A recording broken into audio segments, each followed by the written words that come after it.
Good morning, good afternoon, good evening, wherever you are in the world. My name is Jade, and this is How to App on iOS. And today, finally, we'll be hanging out with the person who I like to call the Fender Bender. 15 Bend. And I have been looking forward to this probably as much as you have been. Let's kick it off with one of his brand new songs. Without further ado, this is Starr.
Good morning, good afternoon, good evening. I hope you're all doing good.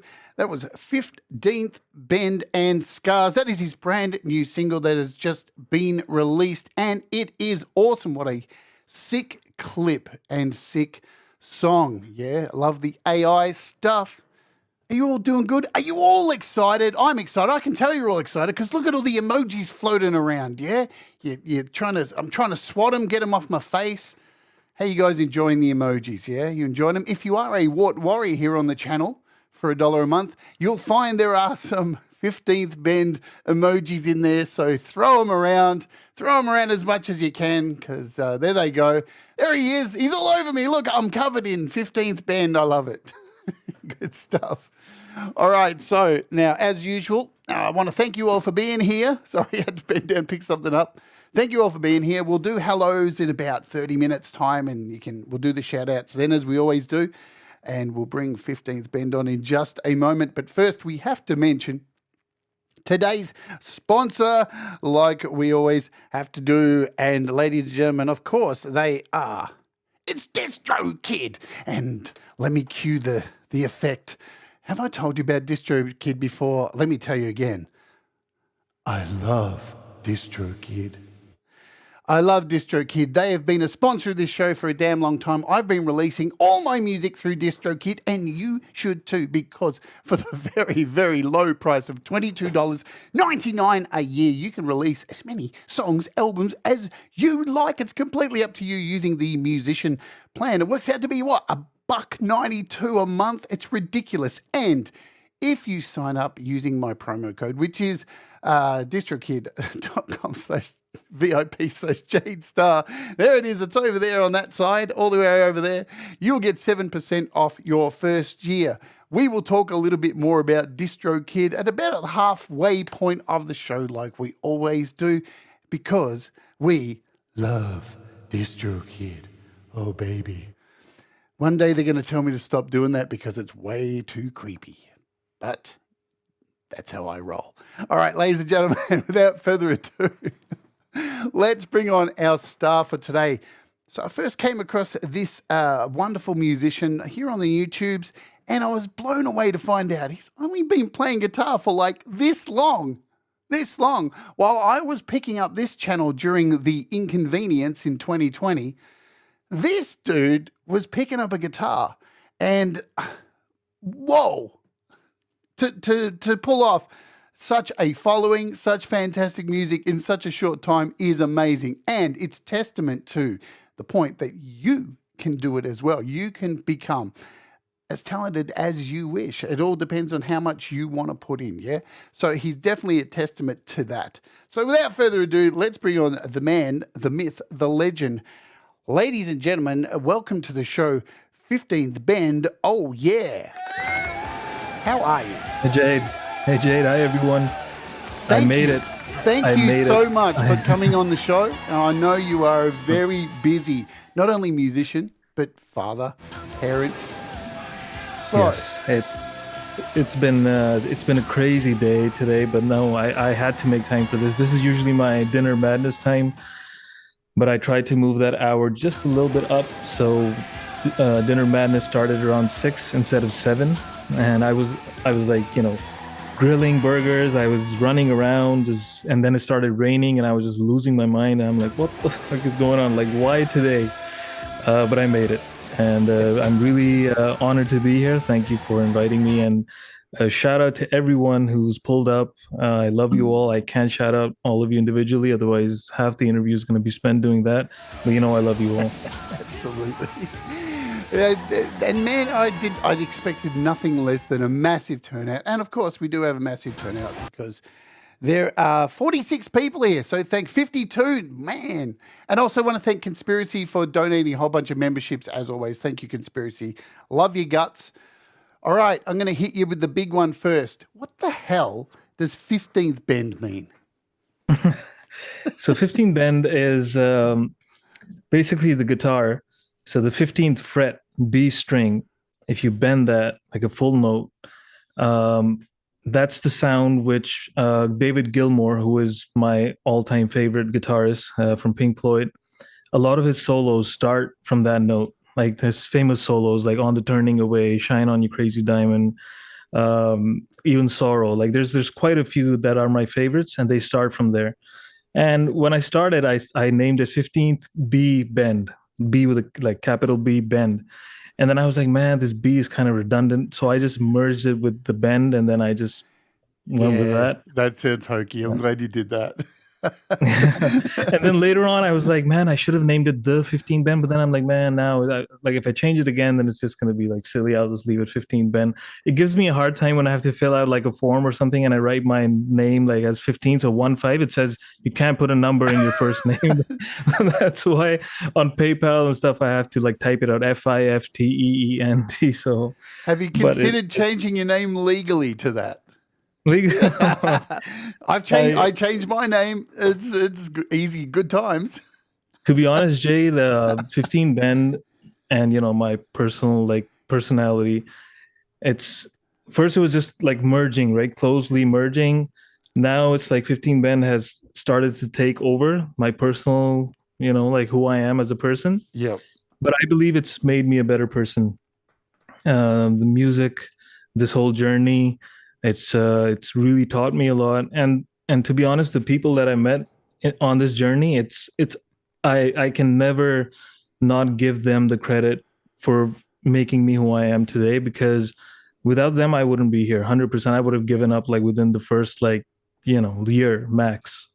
So shout out to everyone. But like I get like messages and emails and texts and everything.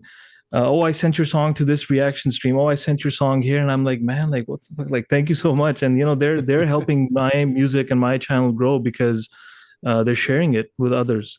So shout out to everyone and thank you for being here tonight. Like I love you all. Humble down to the very minute. That's one of the things I love about you. So I thought 15th Ben was just simple. I'm glad that it's got a full backstory. I just thought it was because you bend guitar notes. Like here's my small brain just thinking that, No, but you're right. It is at the end of the day bending the guitar note, just the 15th fret, on the B string. That's my favorite one.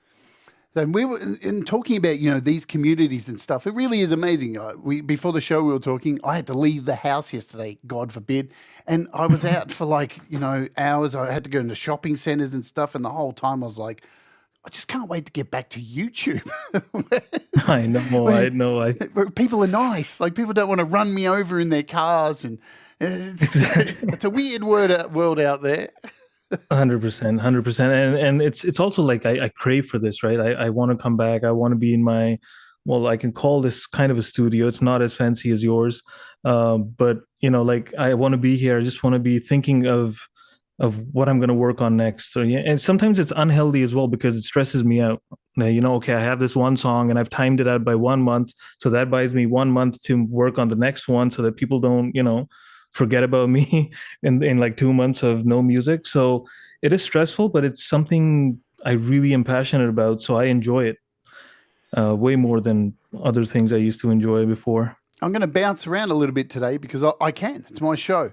So just talking about that, you seem to be an artist who puts a lot of thought into every single aspect of each song that you put out, even to the time you release it, to what's in the video clip, to where the notes go, to where it's going to hit that emotion with people. What is your thought process in creating a song that's going to connect with human beings?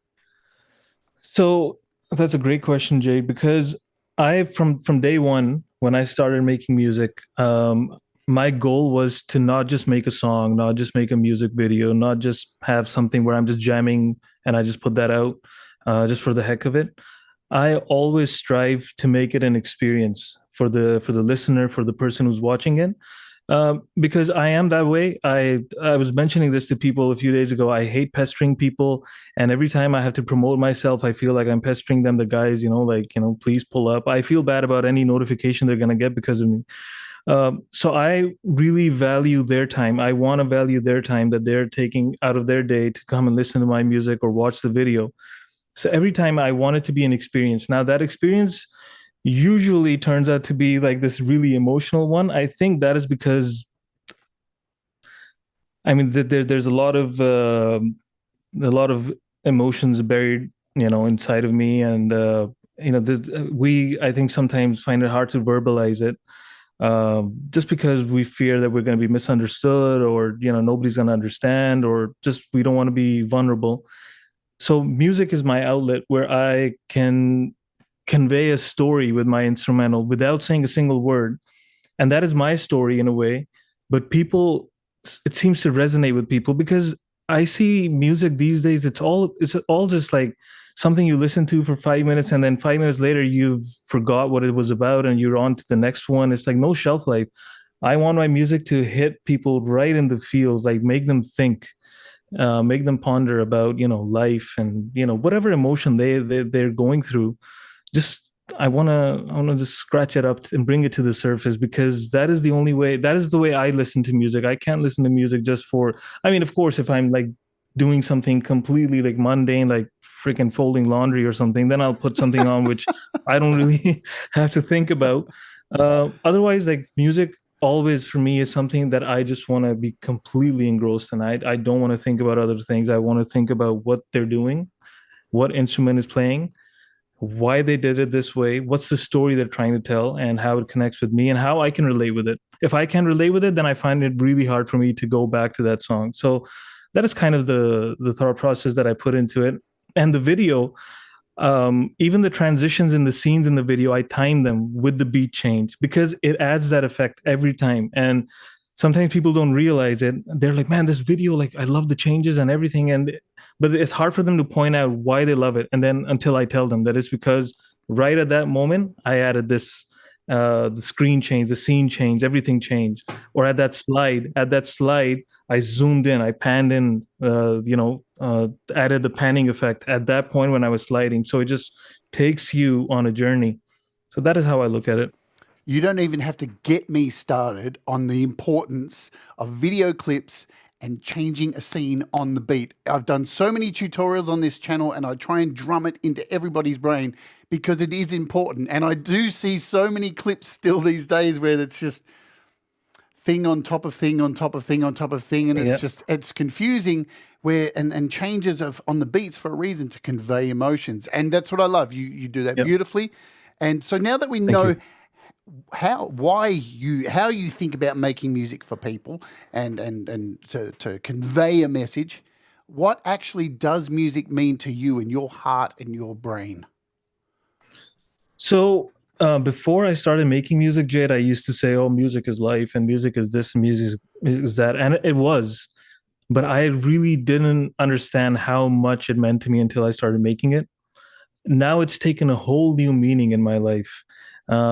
Music, I look at it as a universal language. I can listen to a song in French, and that happens on my stream. Jean-Claude DeWolf, I don't know if you've heard him.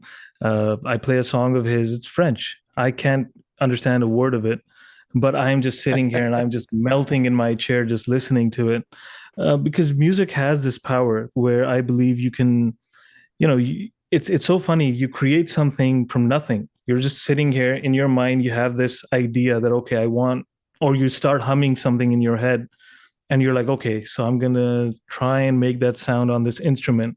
And from there, one thing after another adds up, and it becomes something which people I'm here in Canada, people in Europe, people in Malaysia. This one guy from Malaysia, he tunes into my streams, so it's something that is spreading so far out, I look at it as something that's just, I find it hard to. I think I'll have to write an instrumental just to show what I mean, how much it means to me. It's funny, I watch a lot of interviews on YouTube where they have an artist on and they don't play their music during the interview, and I get so angry because I'm watching this and I don't know who this artist is, and I'm listening to their words. And part of the time this world's in such a bad state is because of our words. Because these words have so many meanings, and so they can go off into so many places, and we take so many different meanings away from them, where music is the one thing that brings us together all the time and helps us through pain, helps us through happiness. And when I see an artist being interviewed and I don't understand what their main thing is, they're a fucking musician. I want to hear their music. It's 100%. Pointless. Their words mean shit to me. Yep, absolutely. And Jade, just to add to that, because this is really important. Sure. So a lot of people, in my personal life who aren't into music, or they don't understand, like some of them in the beginning thought I was just going through a midlife crisis, or he's just another guy picked up the guitar. And maybe I was going through a midlife crisis, but when I tell them the kind of comments and kind of messages I get from people, like someone says, "Oh, your music is helping me deal with PTSD." Someone tells me my music is helping them with their insomnia. Someone tells me that their dad, during their last days, was listening to my music, and because of that, that person just he loves me. He's like, he calls me brother. He's like my Patreon, and it's just like, he's like, I have to support you for life because you helped my dad through some tough times at the end of his life. It's when I hear stuff like this, I cannot ignore the power of music. I have to keep going on because it's something beautiful, and I have to do it. Absolutely. It doesn't even matter what genre it is. I mean, I do death metal that I sing the most ridiculous lyrics ever. Like, they're so stupid, but they resonate. As long as it resonates and makes you feel something, like, there's nothing worse than listening to music, 15th Bend, that you just walk away and go, did I just hear a song there? Did that even register? And it's interesting because you mentioned at the very beginning, we're moving away from those epic songs that have meaning and go for, we have songs that go for 10 minutes, or a song that has a massive long bridge. There's even talk among things like Spotify and stuff that from what I've read, they're actually looking at showcasing only songs that don't have a middle eight. Jesus. Yeah, there you go. Idiocy. It's just ridiculous. It is. 100%. I agree. I can't tell you the amount of times my music has been, I try and limit it to 5 minutes. And sometimes people just say, "Oh, the intro is too long." I'm like, bro, the intro happened within like the first 15 seconds once I brought in the guitar. But yeah, the beat didn't come up for like 2 minutes. I'm like, yeah, the beat doesn't necessarily mean the song has begun. The beat is just like part of it. It's very hard for me as someone who makes instrumentals to kind of make people who aren't into instrumentals like understand why I'm doing what I'm doing. But the good thing is, a lot of people who listen to my music say, "Oh, you know what? I don't like instrumentals, but I really love your instrumentals." So, I mean, that's like the biggest compliment I can get. Somebody who doesn't even listen to this type of music listens to mine, and they're like, "Yeah, this is different. I enjoy this." But I don't have words in there most of the time because I don't sing. So I have to convey a story and a message with just an instrumental. And it takes time. You have to build it up. You have to tell the whole story. I can't just immediately start with the solo and just shred. I can't shred too fast anyway. So I'm very limited in my skills. So I have to take my time. So, and now Spotify, apparently they don't even consider you for editorial playlist if it's over 4 minutes. So, I mean, it is what it is, Jade. We got to keep on doing what we're doing, right? So Absolutely. As long as people are enjoying it. Look, and I've always found the word instrumental like a slur to musicians in a way, because like it's almost saying that, oh, well, there's no vocals, so it's just an instrumental. Exactly. It's like, hang on a minute, an instrumental can sing like what you do. Like guitarists create an emotion, create a vocal, a melody line. There's still a melody line, even though it's not a vocals. So labeling it as an instrumental is almost like it's just an instrumental. Throw it in. It's so limiting. I never understood that label. iTunes used to have a category in their music years ago called unclassifiable, and they've removed it. And I would always put my music under that because that's just me. I always have to go against the grain. I wish they'd bring that back. It's true. Like I struggle choosing my genre. I don't know what genre I fall under. So I'm always looking for that unspecified, unclassified, so I can just say it's that, because I don't know.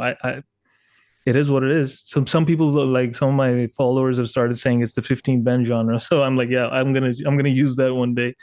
One day, hopefully, that is something that people start calling it. Let's all petition, folks. So write to Apple and Spotify and get the 15th Bend genre sorted. Now I'm going to hit you with an important question. What are you currently vaping today? So this is a Saltnik, right? 11 mg. It's only nicotine. It's nothing else. I'm on a Frosty Freaks nicotine chocolate milk Frosty Freaks. So it's actually got mint and So it's very, very Yeah, good to mine is I think caramel flavored. I've some people like they change flavors every week. You know, they're trying I don't. strawberry and one day they're I trying don't. pina colada and shit. I'm like, nah, man. I just found one flavor I liked like 4 years ago. I've just stuck with it. I've even forgotten its name, to be honest. Like it's just saved in my phone. I just go order again and then that's it. On the same. Well, interview over. We've found out all the facts. We'll see you again next week, folks. See you later. Anyway, let's play a song, and we'll come back and get into the nitty gritty of it. I'm gonna just choose at random today. I'm gonna play Solitude next. Do you want to tell us about this track? Solitude. So the names that I come up with for my songs, I don't know if people notice, like 99.9% of my songs have just one word. Because when I'm playing it and while I'm in the middle of the song, sometimes, I just think of where would I listen to the song if I was, if I'm sitting here right now in my life, where would I want to be where I listen to this song? Like this song comes up. And Solitude, when I wrote it, I immediately thought of just being on my own. Because with everything, I feel like I'm always being summoned, right? You're summoned at work, you're summoned by family, you're summoned by friends, you're summoned by your cricket team, you're summoned by this and that. I just want to be, some in a mental space where I can just be on my own, and I am very productive in that space. In this one, though, there is something different.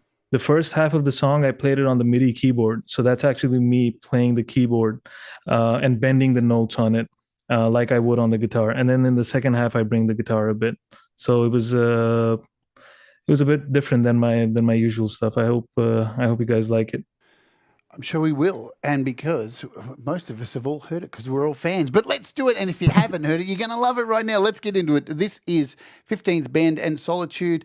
Grab your smokes if you're smoking them. Grab your drinks if you're drinking them. Kick back. We've got a whole hell of a show ahead.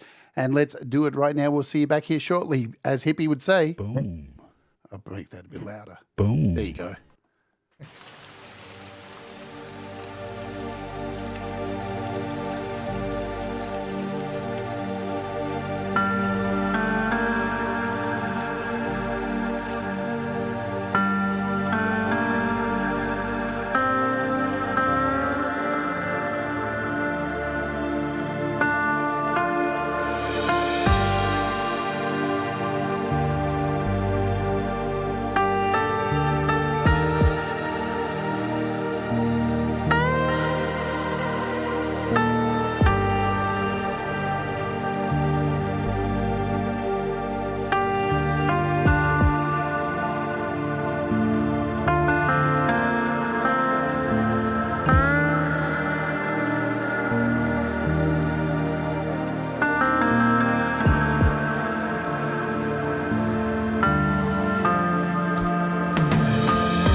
these go.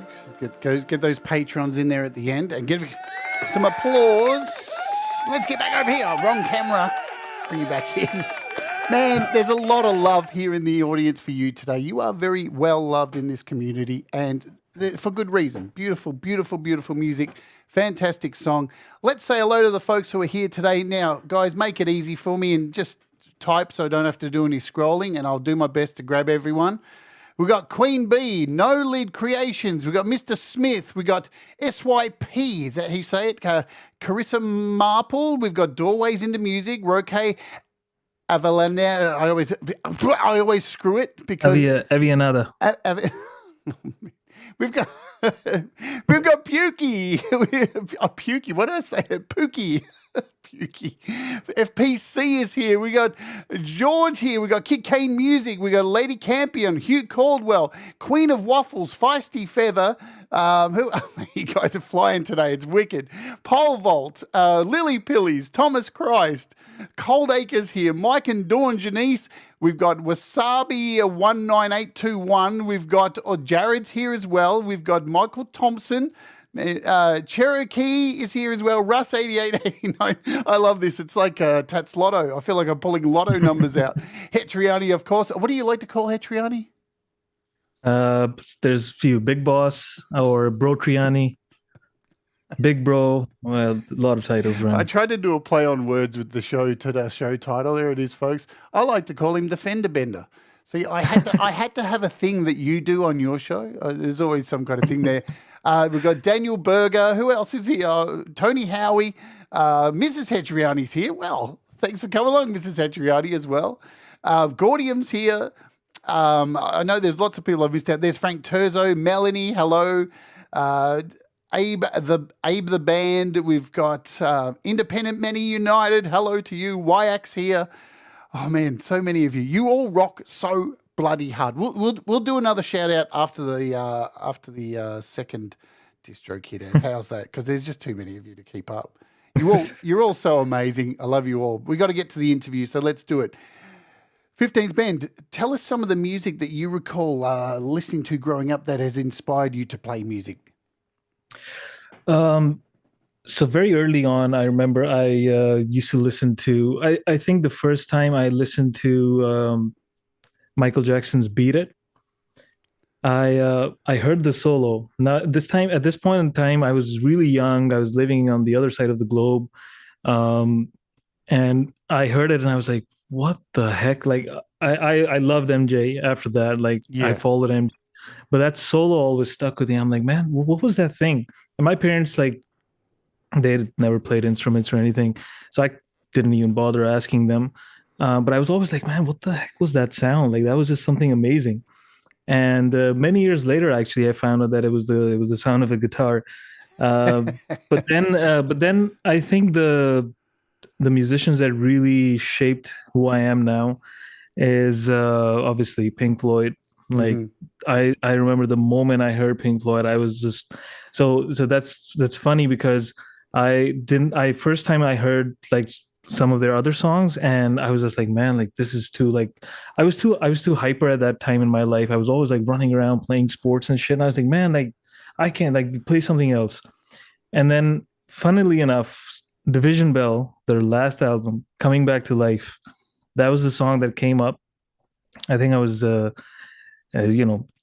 teenager, going through relationship and everything, and I was just like, man, like the way that song started, I was just like completely blown away with how he was playing the guitar. And after that it was Pink Floyd, like all the way, and then I listened to everything else from them. But Pink Floyd, I'd say Dire Straits, Mark Knopfler, he's like one of my favorites. Richie Blackmore from Deep Purple, I really love his style, and like he's been a huge inspiration. Buckethead is one of them. Buckethead is someone that a lot of people either don't know of or they just downplay him. They can't get past the way he looks, which is really surprising to me in this day and age, that you can't get over the fact that he covers his face and he wears a bucket. So what? Listen to what he's playing. But Gary Moore, Clapton, I mean, these are the ones that I listen to, and they completely shaped my taste in music. I'm still not sick of it. I'm still like that. That's the thing. My personality is like this, and this is something that annoys the fuck out of my wife sometimes. I can eat the same thing. I can do the same thing as long as I enjoy it. I don't get bored of something. If I like it, I don't get bored of it. So if she says, "Oh, what do you want to eat?" I can eat the same thing I had for the last like 10 days in a row. I'll be like, "Ah, I can eat that." And she'd be like, how do you do that? But I'm just like that. So me and all these amazing classic rock musicians, I still listen to them to this day and age. I can't get bored of it. So they're the biggest inspiration for That's a me. sign of just getting old, mate. Maybe it is. Once you get past 30, right? Once you get locked into this style, the things Yeah. that it's like this, man. I ordered groceries last a couple of weeks ago, and I order a lot of the same things each fortnight. And Yeah. at the end of the online grocery thing, it came up and said, "We've noticed that you order these products a lot. Have you considered ordering this?" And I wrote in the comments, "How about you mind your own fucking business? I like what I like. Don't tell me what Exactly. I should try. I know what I like." 100%. Yeah, it's interesting with Pink Floyd too, because I remember friends telling me when I was young, going, "Oh, you got to get into Pink Floyd. They're so trippy." Because I was into, I grew up in the '80s and all the electronic music, but I fell into metal, and people would be like, "Oh, you love metal, you love Pink Floyd." And they played me Comfortably Numb and all this stuff, and I really liked it. But for me, it was the really old Pink Floyd that I loved, the Sid Barrett Yeah. stuff, because it's so just. I love that stuff Yeah. that's just off the wall. Sid Barrett was crazy. And it's interesting because I had to go back to Pink Floyd to get into all the old stuff before I Yes. was able to understand all the latest stuff where it changed and got more mellow and more emotional, yeah? Yep. So 100%. an amazing band. Do you remember what your Amazing. And first album was that you purchased with your pocket money? that is going to be that is probably going to be very embarrassing, but It always um is. It always is. That's why I ask it. I think the first one I can remember um was one of like Papa Roach's albums. And that is because I think at that point I had saved up enough where usually I used to save up and I would just spend it on like cricket balls and bats and stuff, right? And this one time, I think their song Last Resort came up. And I was just like, man, I love this song. I remember I used to play on MTV or something, and I was like, man, I love this song. I can't wait to buy this album or whatever, whenever I can get my hands on it. And the internet connection back there used to be so poor that you couldn't even like use Napster. If you wanted to download an MP3 or something, you'd have to Three wait like days. 2 days to get a Yeah. song. I was like, fuck that. And then with the power outages, like every time I'd see the bar and then like there would be an outage, I'm like, fuck, like I lost all of that.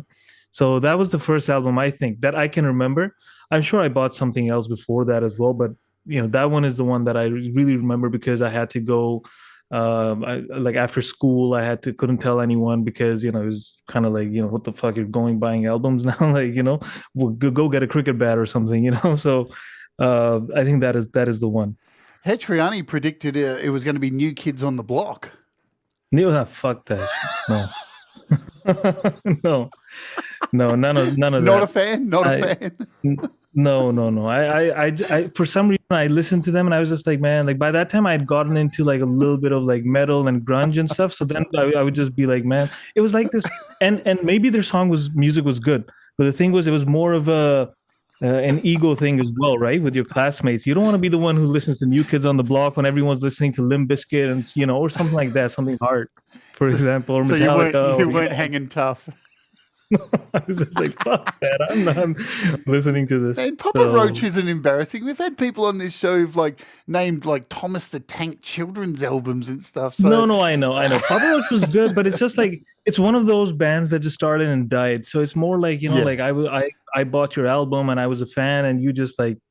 But then as I grew older, I listened to it and I'm like, what the fuck? Like I don't give a shit about this type of music anymore. Like play something with a lot of soul in it. Some of Papa Roach's songs were deep, but it was more like, man, I grew out of it very quickly, very quickly. you've mentioned something a few times now that we both share an interest in, and that is cricket. And I'm sure half the audience has just left because They're of they're it. just like they have no idea what Yeah, the fuck it exactly, is. man. When I was a kid, I loved test matches the most. I would love a 5-day Are you test following match. the Ashes? Are you Yes, following the yes, Ashes? I am. Yeah, yeah. It's Oh, man. It's always exciting. Here we have to stay up very late to watch it because Yeah. it's wee hours of the morning. But Yeah. I grew up most of my life playing cricket as a kid. Because that was the thing you do in Australia, and used to go to the MCG, and I've seen so many Test matches. And Jade, you might appreciate this because cricket. Obviously ESPN Cricket Info, right? yeah, So one of my videos was featured on their Facebook page. get the F out! Right? What the hell?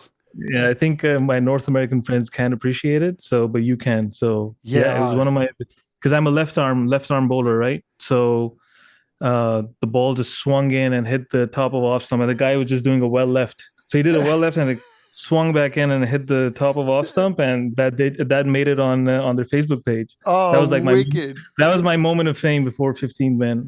Wicked. See, I'm a right arm bowler, but I bat left-handed. I'm ambidextrous in that way.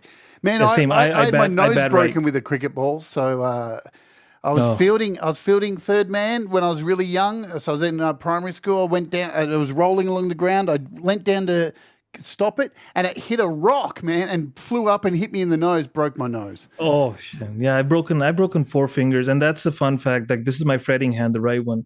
So I broke this finger last year, which most of you remember, and the ring finger I broke it right here from the socket, 2017, like complete break. I think they're still not, like, they still hurt, and that's why I can't play rhythm actually, because my fingers get jammed when I'm trying to quickly make a chord transition. So my fingers jam up. So and even this one, you can see it curves really in compared to like the other one. So it's a bit of a mess now that I've put myself into, and I've broken 2 on my left hand. So this is my bowling hand, and these 2 fingers are broken. So, but it is what it is. Yeah, I've broken this hand twice, my playing hand. When people see me play, they go, "Why do your fingers like play a chord like that?" It's like, yeah. Well, I broke a hand and I didn't let it heal properly, did I? Because I'm an idiot. Because I kept playing guitar all the way. Man, who knew there were cricket bat emojis? Wow. There you go. That's cool. All right, we've talked about cricket. You can all come back now, Americans. It's all good. Please come back.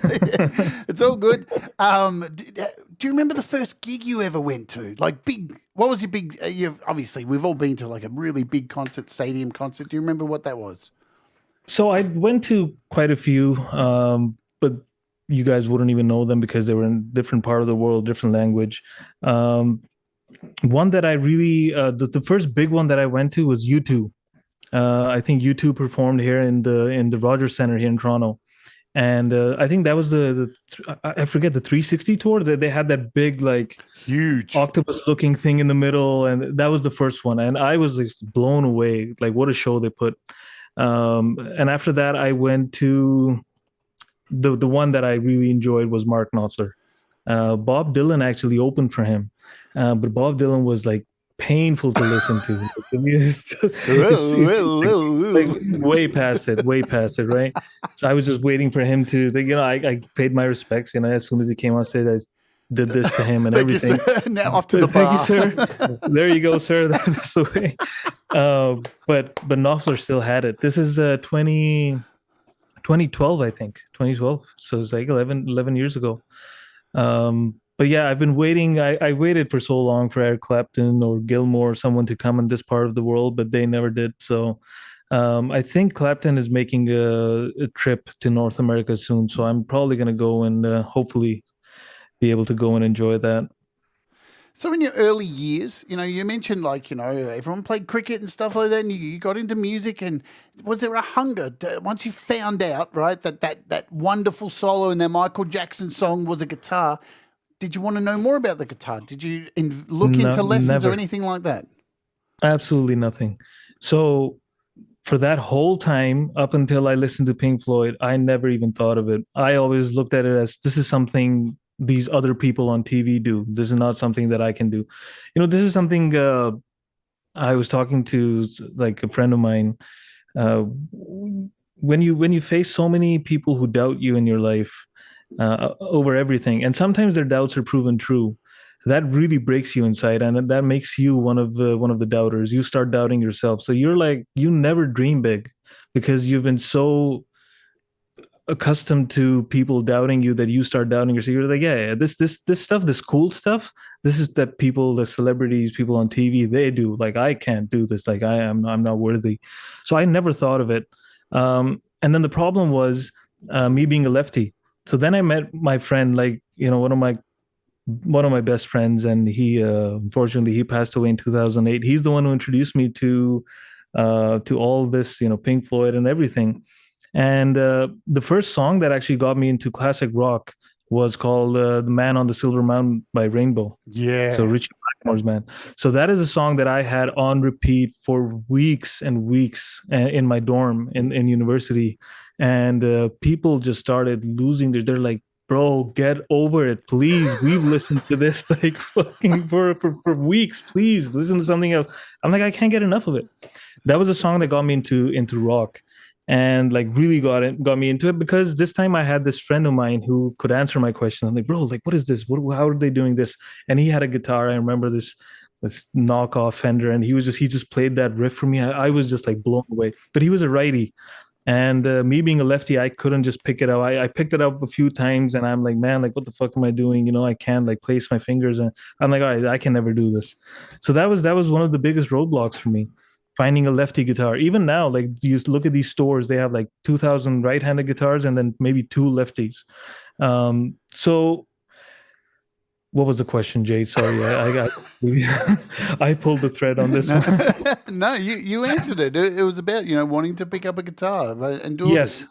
So that never came across, and this is interesting because I'm an engineer. I went to engineering school, electrical engineering, and technical stuff and everything.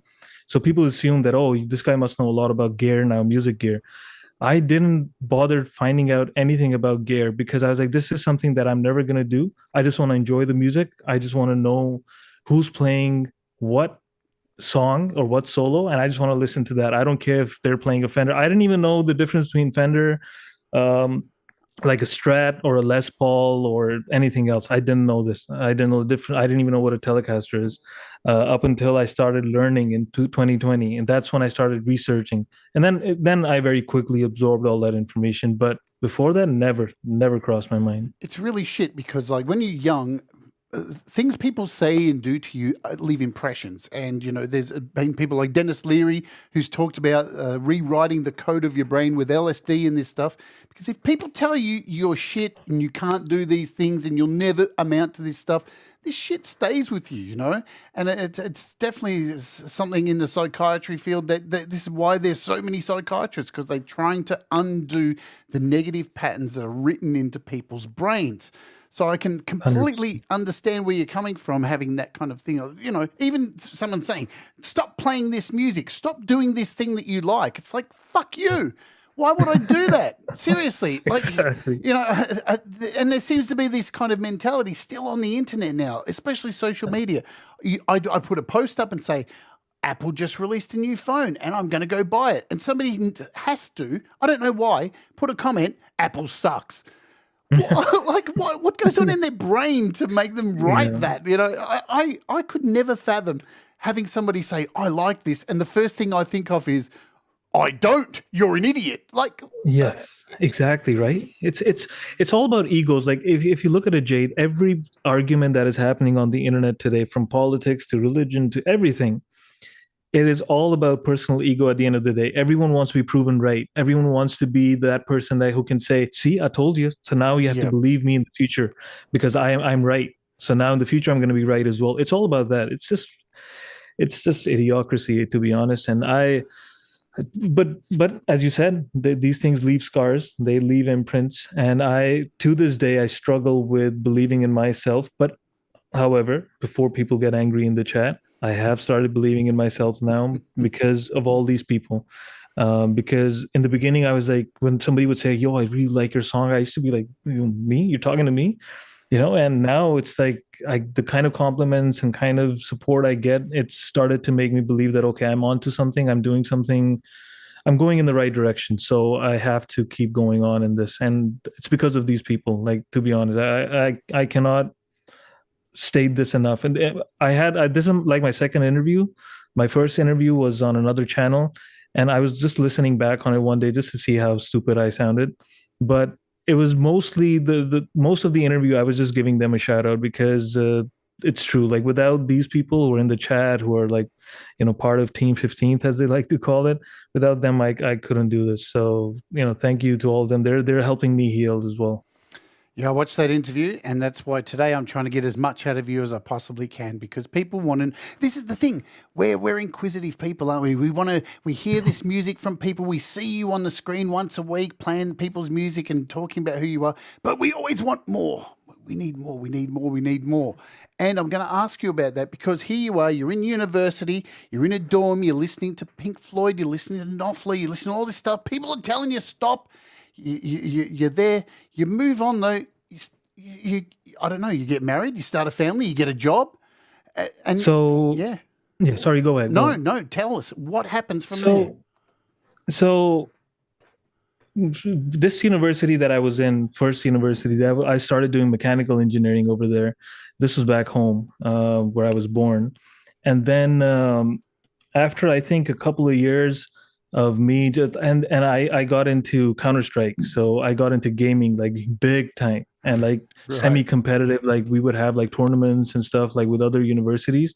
So I like, this is what I tell a lot of people, like I'm a much better gamer and cricketer than I am a musician. So I was really good at it.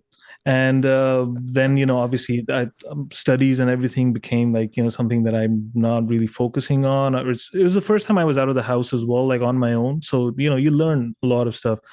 And then I just told my dad, I can't, I don't want to do this. I want to do electrical engineering. He's like, bro, do you even know what electrical engineering is? Like, yeah, I'm like, nope, that's just what I want to do because I think I'll do better at that. And I transferred to Canada and I came here in 2005, and I finished my degree in electrical, and then after that, so I got married right after, and it was pretty early on in my life. I got married, and then then I got into like the work life and the mundane daily routine of life, and then quite a bit of things happened in the middle, and then at the end, basically, I ended up in 2020, which is, and yeah, we had our daughter back in 2013, so she's almost like going to be 10 this year, and then 2020 happened, and since then it's just been like my life has completely, like I believe I was slowly dying inside this whole time, with, like, I don't hate my job. I love my job. It is technical and everything, and it makes me use my brain. It's not like mundane stuff, so I enjoy it. But I think with the routine, life becomes routine, and then you lose sight of your passion. So cricket was my passion. Cricket was something that I was really good at, and it was something that a lot of people used to tell me you can go pro, and like when I was playing one day, this guy recorded a video of mine, sent it to someone in England who runs a county. I forget the name of the county team, but he sent it to him, and that guy said, "Send this guy over right now. We'll pay for his lodging and everything." I think they were offering like £1,000 or something, and I couldn't do it. Because I was like, I'm not going to ask my dad, who I told that, oh, I can't do mechanical, but I'll do electrical. And then he sends me here. And then I'm like, actually, I'm not even going to do electrical. I'm going to go be a cricketer. So, my dad would have fucking, flown out of here and beat me up. So I gave up on that dream. And then, you get married, start working, and then it just slowly fades away. Then I just started playing in the league here. And then I broke all the records here in the beginning when I started. That my trophies, I don't know if you can see them, they're over there. Yes. So and then the dream started becoming alive again. Then, man, is this my calling? Like, am I gonna? And every night, Jade, I can't begin to tell you like how much it meant to me that every night to put myself to bed, I would just like lie down and I would think I'm in a cricket field, right? And like I have like 6 balls I have to bowl an over, and I have to get the batter out. And by the 3rd or 4th ball, I was like passed out. Like it was like peaceful for me. And but then you see that dream dying, and that takes a toll on you. And right at that time where I was hitting that age, like I'm on the wrong side of 35, right? So at that time, I was like, man, physically I can't do it. So this is it. The dream is gone. Right at that moment, like 15 Ben, picked me up like this. So this means so much to me that I can't state it enough. It saved my life, to be honest. When COVID started, it was a really, really dark and rough time for me, and in my personal life. And I wouldn't be here if it wasn't for the guitar. So when I picked it up and I started learning it, one thing led to another. I started soloing over backing tracks, and I was like, man, I can actually play a solo. That is when I started thinking of making my own backing track. Like, why can't I make my own backing track? And that is what you hear now. These are my backing tracks that I'm soloing over. Now they've become much bigger now with the whole presentation of the video and everything, but that's how it started. One dream closes and the other dream opens. 100%. Dreams are there to be dreamt. And the minute you stop dreaming is the minute you are dead, to me and to everyone, including yourself. I'm going to play a song called Regrets, and I don't even think I need an intro for it after what we just talked about then. No, you don't. Let's play the song. We'll come back. We'll talk a little bit about DistroKid for a second, and then we're going to delve further into the inconvenience, is what I call COVID. Let's do this. This is Regrets. Let's do it. Boom.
One of my favorites. It's probably the favorite of all because, regrets are a thing that are dear to me. And a lot of my songs I talk about regrets. And there's one of the lines in one of my songs, Nonconformist, that says, I used to have regrets, but I've made all those all those dreams come true. Because there's no point holding on to regrets. They just bury you down. And who wants to be 100%. that person on their deathbed sitting there going, I wish I had done that. I wish I had done that. I'm so sorry I did that. When you've got every waking moment to apologize, to change, and go live those dreams. 100%. My motto is try everything 3 times. First time you're going to do it wrong. The second time you're going to do it with the wrong people. By the third time you'll know if it's right for you. That's wonderful. I love that. And, Absolutely. and you may meet some interesting people along the way, and you never know what path you're going to go down. Let's talk a bit about our sponsor. I'm going to keep you in on the shot here because let me just do this. Ladies and gentlemen, today's show is sponsored by DistroKid, and this man over here, 15th Bend, releases all of his music through DistroKid, and that is awesome. And what is it about DistroKid? I'm going to put you on under the pump here. What is it about DistroKid, 15th Bend, that you enjoy releasing your music? So distro makes things so simple for me to just release my music. It literally takes me like 5 minutes. Once the song is ready and I have the thumbnail, it takes me 5 minutes to send the song to all these platforms, which if I were to do it like by myself, it would like I would stop making music. I'd be like, no, fuck it, I can't do this shit. So distro makes it easy, but my favorite feature of DistroKid is allowing us to choose to put content ID on a song, and then allowing us to whitelist a link if we want to release the copyright claim. I don't have to email anyone. I don't have to get in touch with anyone that, oh, this is a song. I don't have to explain the story. Somebody played my song on the stream and this happened. Can you please, whitelist them? Can you release the claim? I can do it with like a couple of clicks. It takes 2 minutes, done. So I am a big fan of DistroKid, 100%. Couldn't say it better myself. As you can see here, to absolutely upload a song, it's so easy, or an album. All these places, look at them, Spotify, TikTok, Deezer, Savan, I don't even know what that is, NetEase. There's places I haven't even heard of. Snapchat, it goes to Facebook, it goes to Instagram, YouTube, Apple, Tidal, Boomplay, all these great places. And it's as easy as one simple form. And it takes you about 5 minutes to do it. You add your artwork here, add your song, add the title. It's so simple. It's ridiculous. I have more trouble getting out of bed each day than filling in a DistroKid form. And that is it. And it all comes to you at the price of $22.95, is it? A month. There are the prices, $22.99 a year, sorry. $39.99 billed annually for Musicians Plus, where you get to have 2 artists instead of 1. Or you can do what I do. I have the ultimate plan where I have 7 artists. For the crazy cheap price of $89.99 a year. And if you use my code, which is up the top there, distrokid.com/VRP/Jade. So you get 7% off your first year off any one of these. And as I always say, I love you, DistroKid. And I thank DistroKid so very much for sponsoring the show. You guys rock so much. And you can see here, just to prove, like, I have so much music here on DistroKid. Look at all the music I've released since, 2015, I think? So much music. It is just ridiculous. 100%. Amazing. Let's get back over here. I've got somebody calling me during my stream. I love that. COVID hits, man. The Inconvenience hits. Everyone goes crazy. We're all locked down. People are going crazy over here with conspiracy theories. They think the government's like out there trying to kill us all. They're talking about the same people who can't even organise fixing a pothole in a road, but yet they're able to organise this. Yeah, it's ridiculous. Yeah. Then you got all these people dying over here, and then you have us who have just flourished. It felt like a moment to breathe. What happened? How did you get through it? So in the beginning, I went from pretty much walking / running, sprinting. Like my total steps would be over 100,000 a week because of my work and then cricket on the weekends. So I would play like the short form, the 25 over game and the 50 over game in a day. So I was like really active. And then all of a sudden to lose the face time with my friends, who I used to see at work, um, that really, really hit me hard. And it hit my health really hard as well.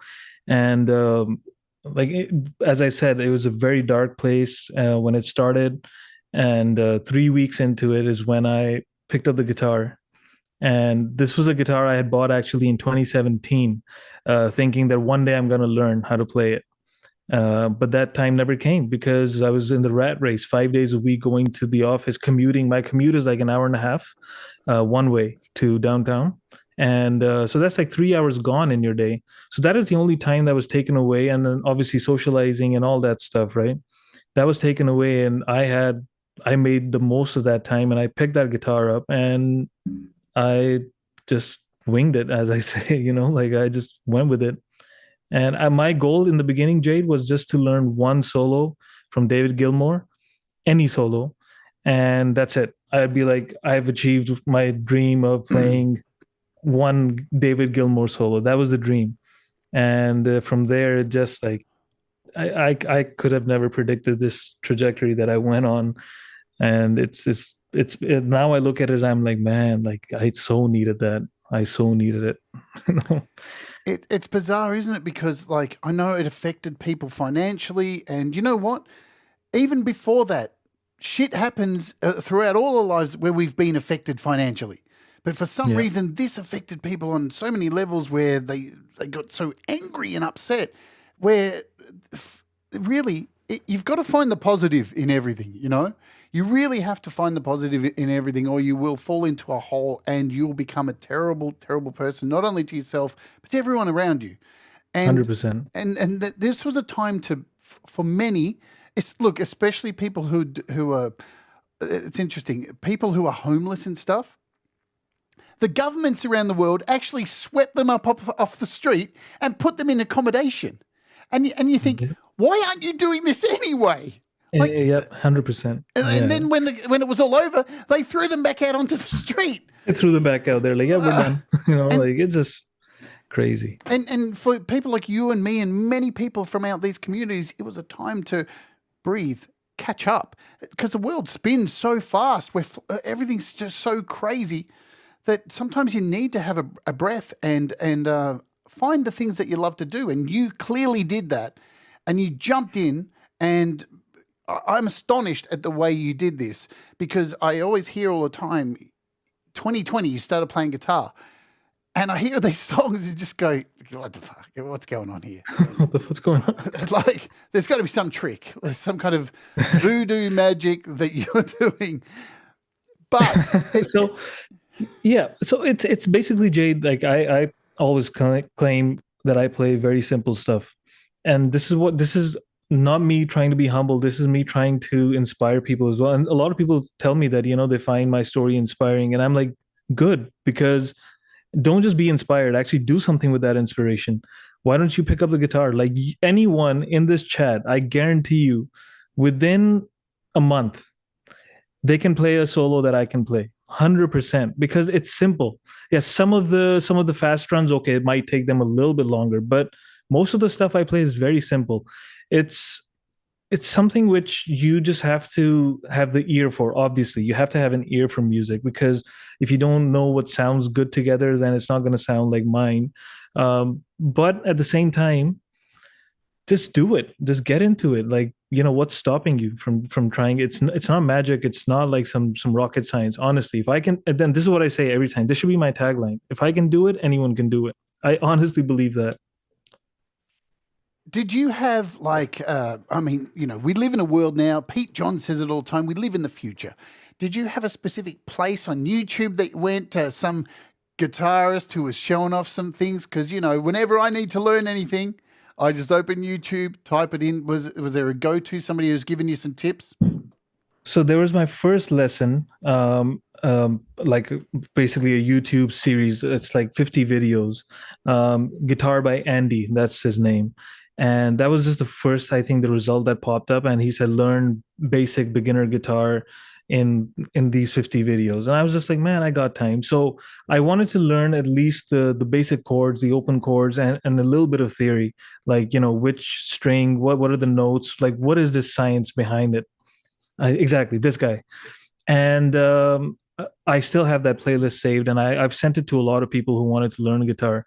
And but the thing is, his focus mostly was on theory and open chords and rhythm and all that stuff, like strumming patterns.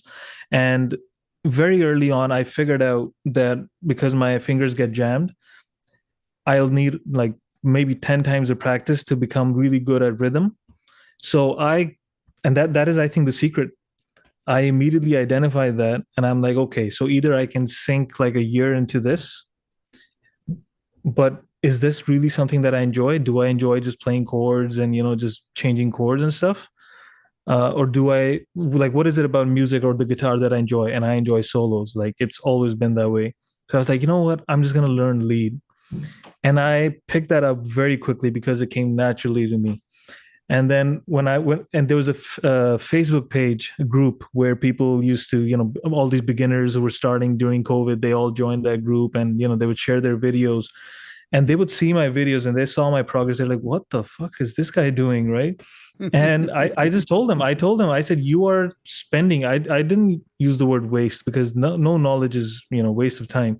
But I said, you're spending most of your time learning about this inverted chord and that inverted chord, and then playing this over here. And all I'm doing is I'm just playing what I enjoy. And to be honest, at one point when I saw people, I would feel that, man, this is like a real weakness. Like, I can't play a lot of rhythm. So that sucks. Maybe I suck because of that. But one of my friends said that, BB King never played chords. He only played lead. So, and I'm like, BB King, really? I'm like, well, fuck, I love BB King. So perfect. That's my perfect excuse. If BB King does it, then I'm going to do it too. So I just stuck with things that I enjoy doing. And that made me do it even more, want to learn even more. Because if you turn this into a chore, like after engineering school, Jade, like my brain was like, I do not want to learn any theory in my life ever again. Right. So with this one, even like most of the stuff that theoretically I didn't learn, it was something that I was just doing. And somebody like Hetriani, for example, like he's like a big bro to me, and he's a guitar teacher. He can listen to it and he'd be like, oh, 15, by the way, you're doing this and this and this. I'm like, fuck, I don't know what I'm doing. Like, I'm just playing off of my ear. Right. So it's like, don't get into it and turn it into a chore and turn it into something like a task, like a mountain that you have to climb. Just enjoy it. Just get into it and do what you enjoy, and you'll be surprised. Absolutely. Be specific.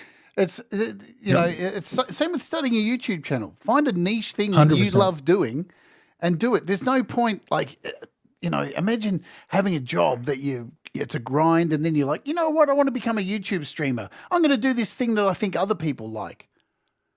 No. Be specific. Exactly. Gary Hub says, rhythm guitar is overrated, bro. Spoken like a bass player.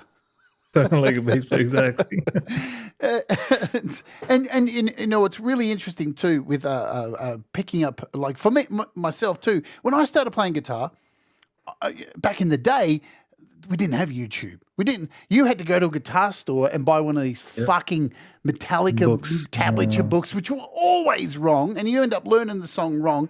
And that's that's all you had. For me, when I learned playing guitar, I got my first guitar. I used to run around the backyard without it plugged in, playing Anthrax and Metallica through my bedroom speaker, pretending I was doing all the chugging. I didn't care what these fingers were doing. But what it taught me was to chug, and now I can chug like a machine. And because you've got to work on the things that you actually like and just go in. You don't need to follow tablature. It's all wank, 100%. Some of the greatest artists have no musical knowledge. Yep, absolutely. And it's funny you mentioned YouTube into all this, because this is, I think, so this is the other part of it. If it wasn't for YouTube, not from just a learning perspective, but also for me to find my audience, like this dream would have died. Like none of my friends, hardly anyone in my family listens to my music. They're like, all right.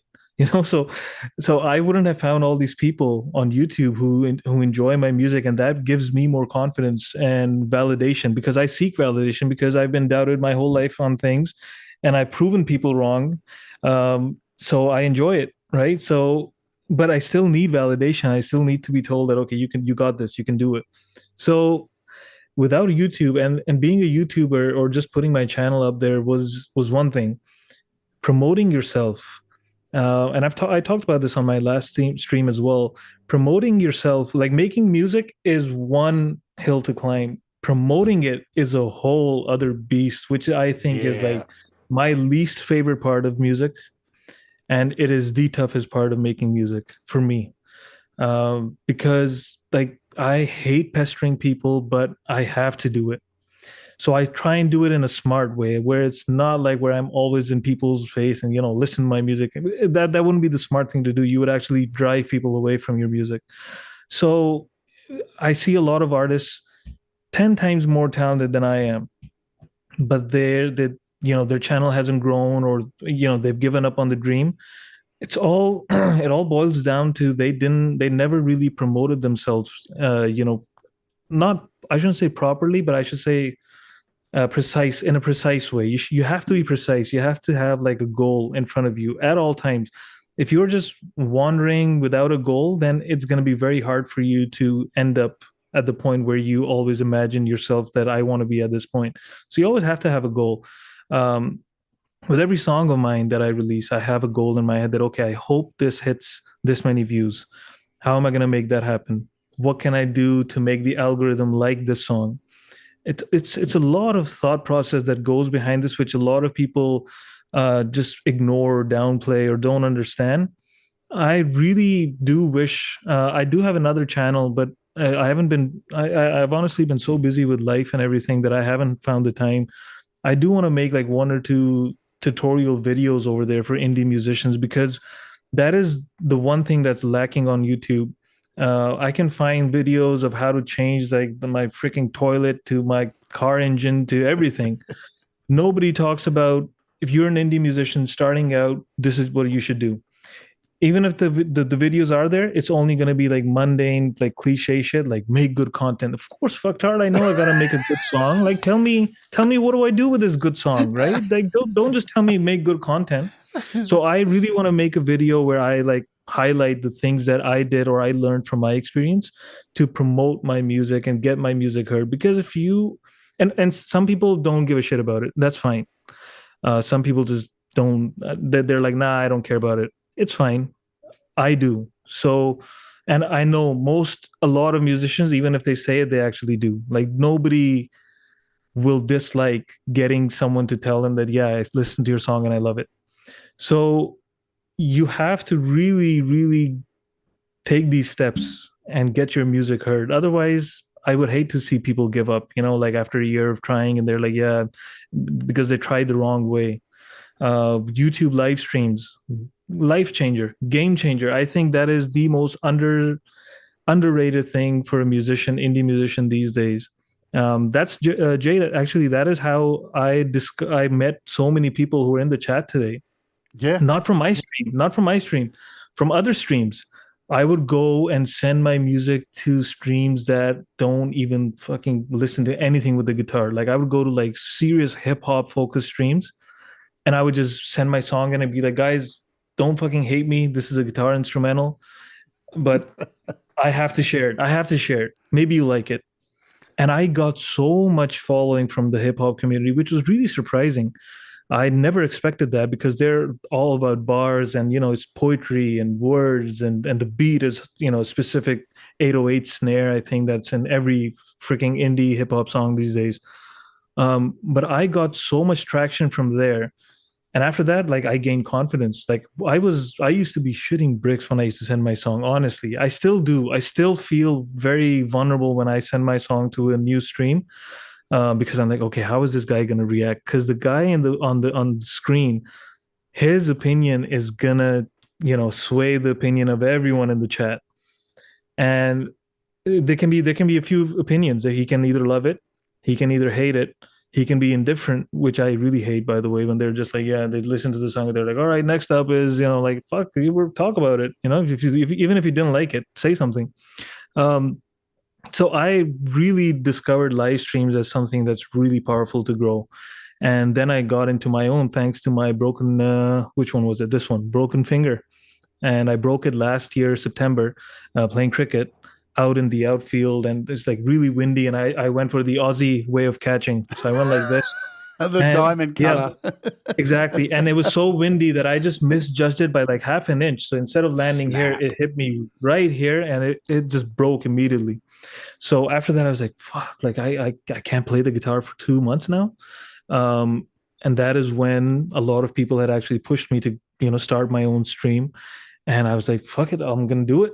And now I love doing it because I don't even get to play my music as much over there, but the feeling I get when I see someone's channel growing because I am giving them a spin, it's like I'm going through that same euphoria I went through when my channel was really small, and then every time somebody would play my music and say, "Guys, go sub him up," and I'd see my sub count go up by like 3 or 4, and I'd be like, yes, like I'd sleep a happy man that night.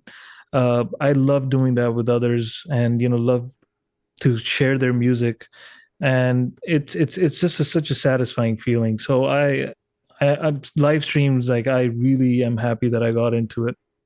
Pete John says this all the time. I've brought him up a couple of times today, but social media is a two-way street. It's not a one-way street where you just go, blah, blah, blah, here's me, me, me, me, me. And that's why there's so much shit content in social media, because people are just, 100%. look, here's another photo of me in a different position.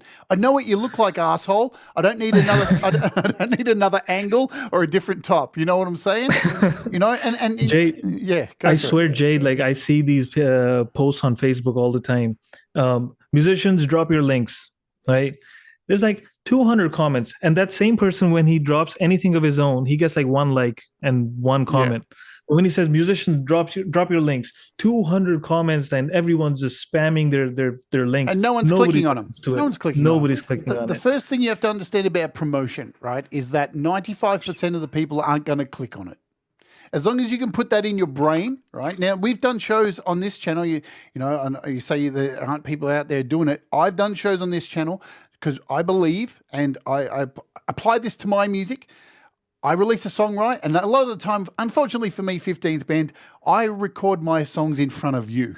You're seeing the whole process. So by the time it comes out, you're sick to fucking death of my song. It's an unfortunate part of doing this kind of channel, a tutorial channel.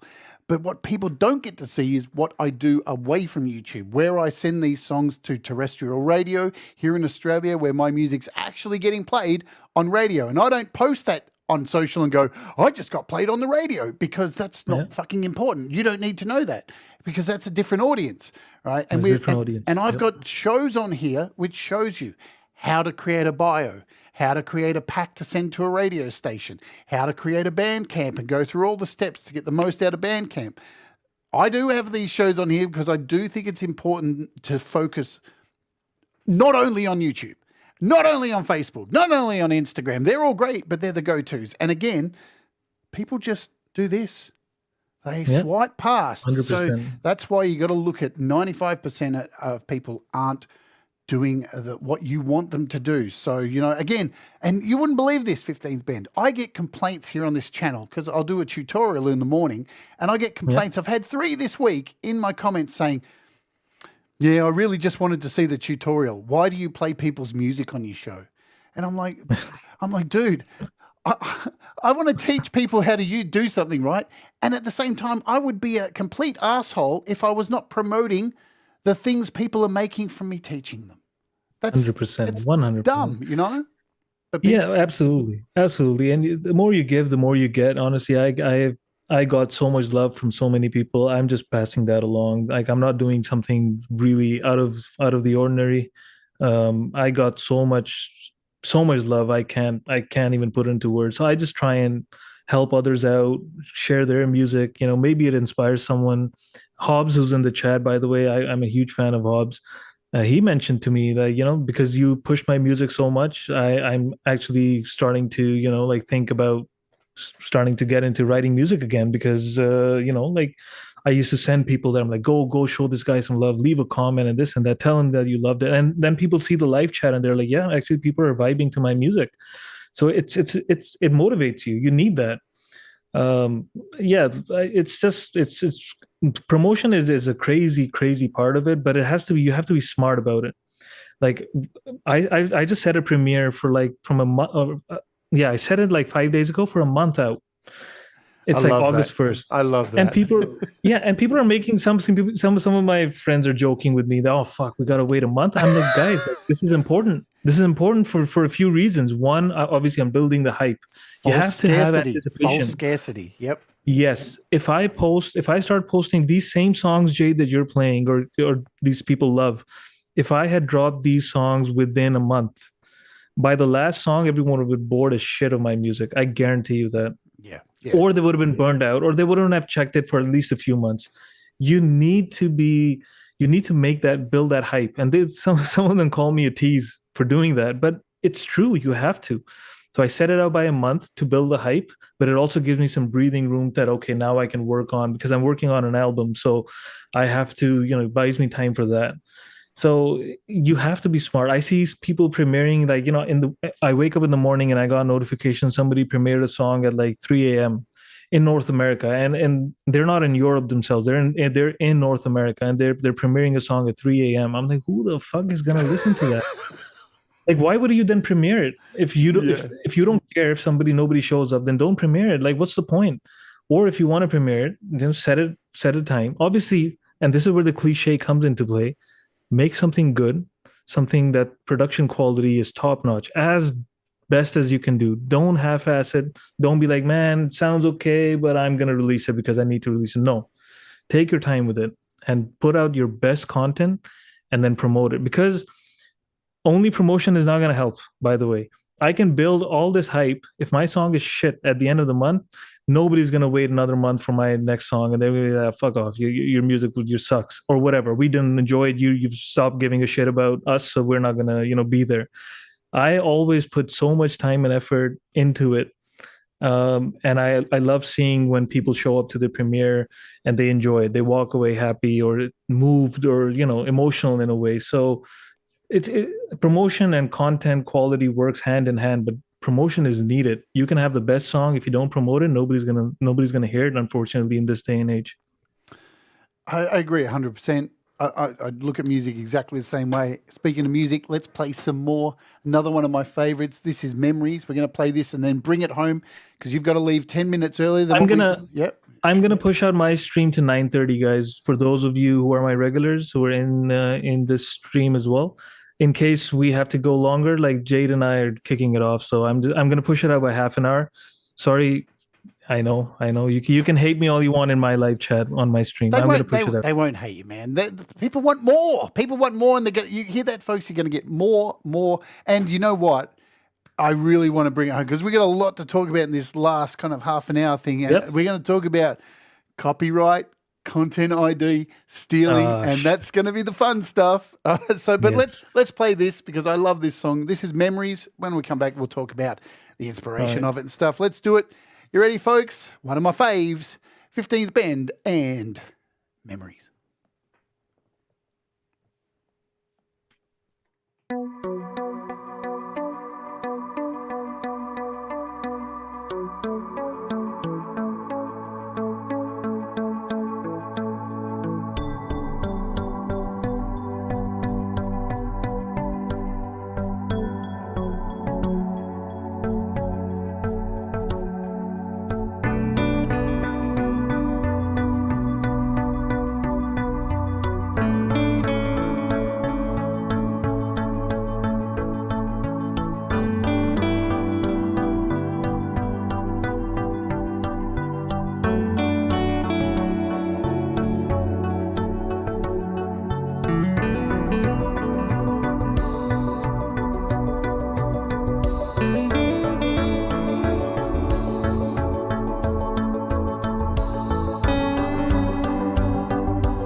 So I hope you're paying attention there, folks. You want to understand how to build emotion in a song?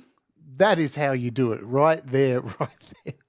Man, when that broke down and we went silent there for a second, I was sitting here just going, here it comes. Grab onto Here your it comes. pants. Grab onto your ankles, folks. It's coming. So what inspired you? What were the memories that inspired you for that song? So Jade, what inspired me for this, and even in the video, the visuals, they're all from like Pixabay and Pexels, like royalty free. But I used to spend like hours going through all these clips and finding the right ones.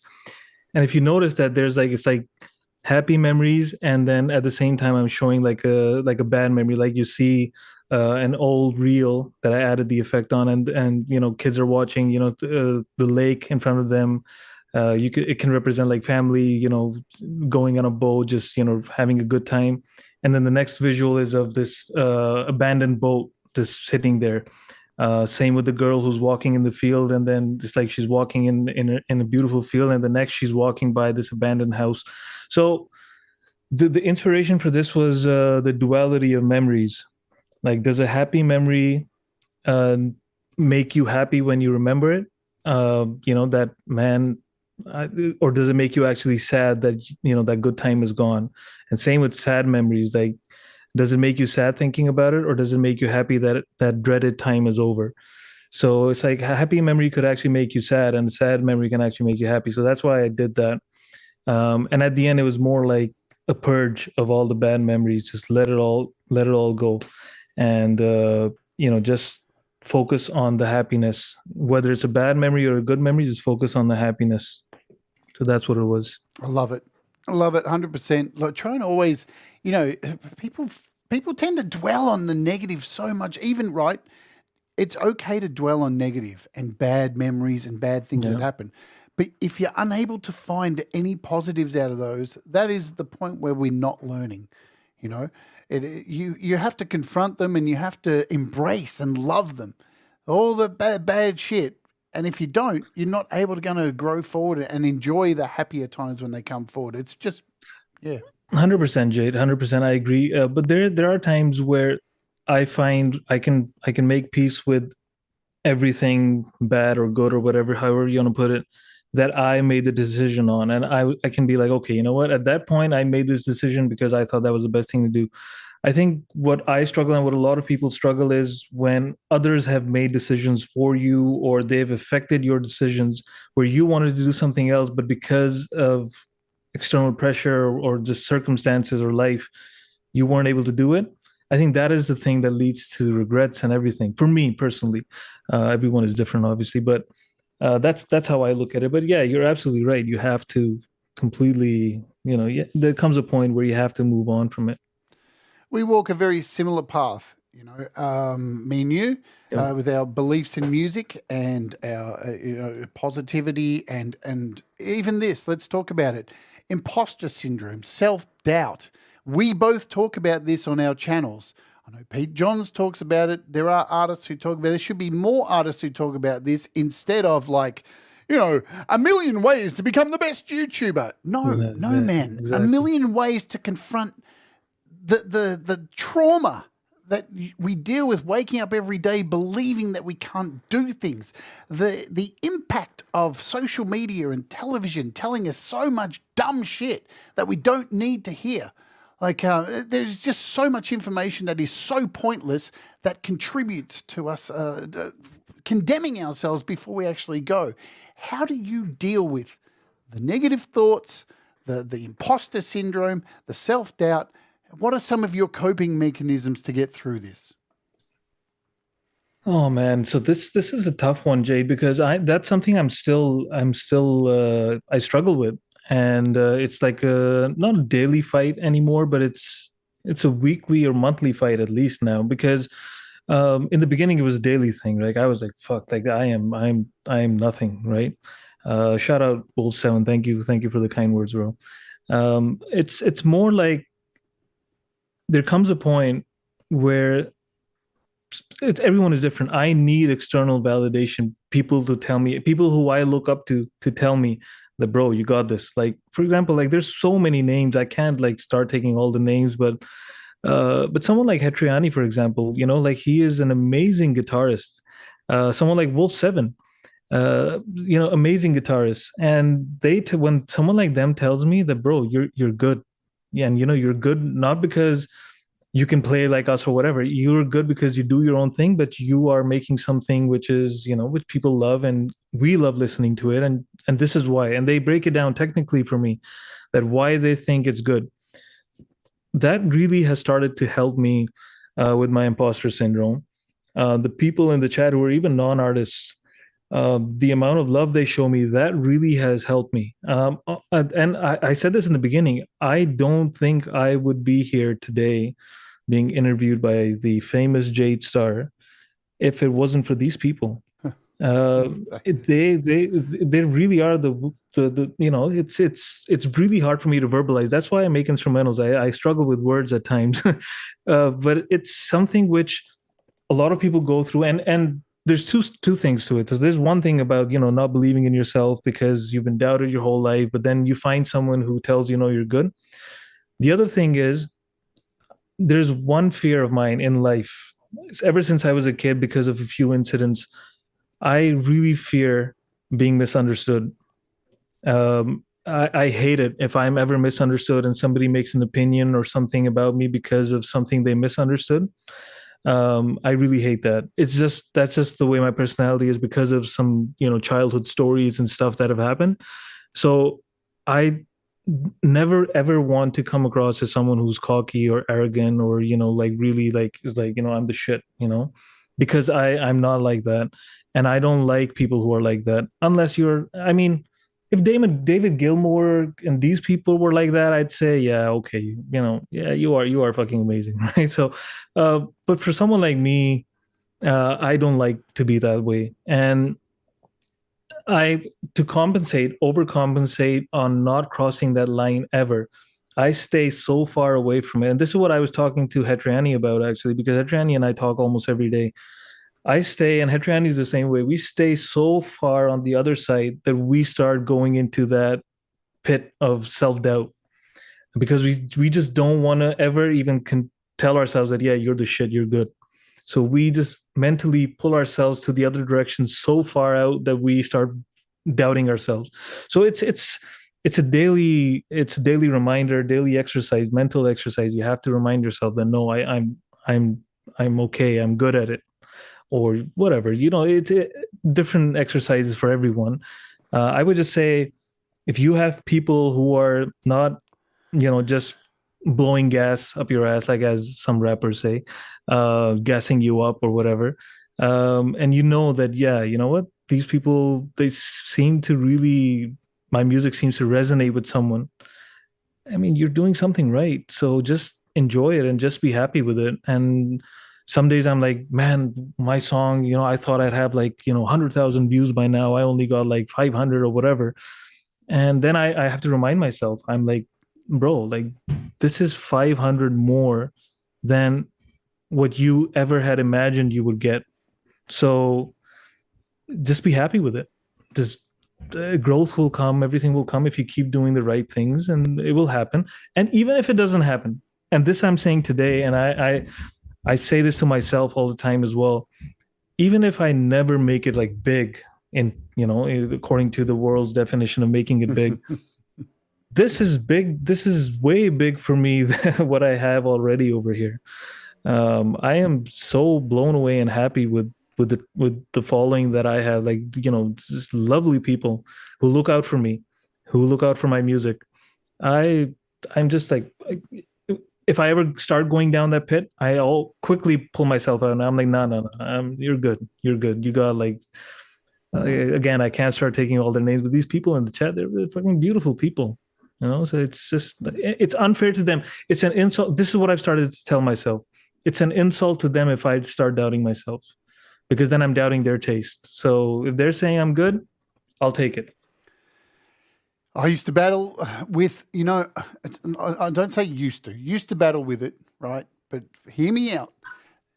But without imposter syndrome and that self-doubt, how would you be able to overcome and get better? It's one of those things I feel now when I look at it and I have those moments of doubt where it's like, hang on, there's a reason, because it's to keep me in check, to continue to stay humble, right? Because that's the thing. As soon as you lose that imposter syndrome and start believing the smell of your own shit, you lose touch.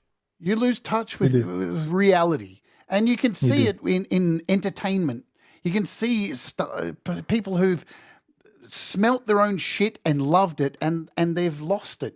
And, once you lose touch with the people and reality, you're fucked. And it becomes a prison then, I think. You look at 100%. celebrities who are still dealing with imposter syndrome, but they're not talking about it. Lady Gaga is one of those, love her or hate her music, she's one of those artists that talks about self-doubt, pain, the shit that she goes through, and that's why people connect with her, because she's human. 100%. 100%. That's wow. I'm so happy we had this interview, Jade, because you're giving me a lot of insights that I think of, but they're like in my subconscious. You're absolutely right. And that's why I get this a lot from a lot of my, I even have a hard time calling them my fans, because I'm just like, nah, you're my friends. Right. So, because I can't get used to that. But a lot of them tell me that 15 just never change. No matter how big you get, just never change. And I tell them that, you know what, like, I am going to try my utmost best that I never change, because if I do change as a person, then I have become, welcome to group therapy with you. Exactly. I hope, and I will really try my best that I never change this part of me. And I don't think it will. You know why, Jade? Because this is what I tell a lot of people. I have always, whenever I started making music, I always compared myself that the bar that I set for myself is Pink Floyd, Dire Straits, all these famous musicians. I'm like, if I am not making music at their level, I don't have the right to even call myself great or whatever. So the bar is set so high, which I can never achieve, by the way, and I know that I am never gonna be at that point where I'm like, yeah, I'm done the shit. Nah, bro. Like, these guys who did these were the real shit. So I keep reminding myself that, and I keep that perspective. So I should be fine. If I'm not, on your channel, and I've said this on my stream, I allow these people to find me and come whip me if they want to. Whip my ass, do whatever you want, beat me up, call me an asshole, whatever you want, and I will say I deserve it if I do change. One of the main reasons I do these interviews on here is, the first one is to have somebody on who I think is talented and shine a light on them and let them bask in their glory, as one of my favorite wrestlers is his catchphrase, bask in my glory, right? But the other one is to talk about where you come from and what you've done away from music, because people forget that some of the best musicians are only great, like, because of their life, the life they've lived, and the trials and tribulations. Like, your cricket is part of why you're good. Your determination to go what your parents didn't have belief in, what things you could do. You went and did it. You moved to another country, made your dreams come true, started a family. You continued to be consistent. These are the things that make you pick up a guitar during a time when adversity was at its highest and anxiety was at its biggest level, and you persevered.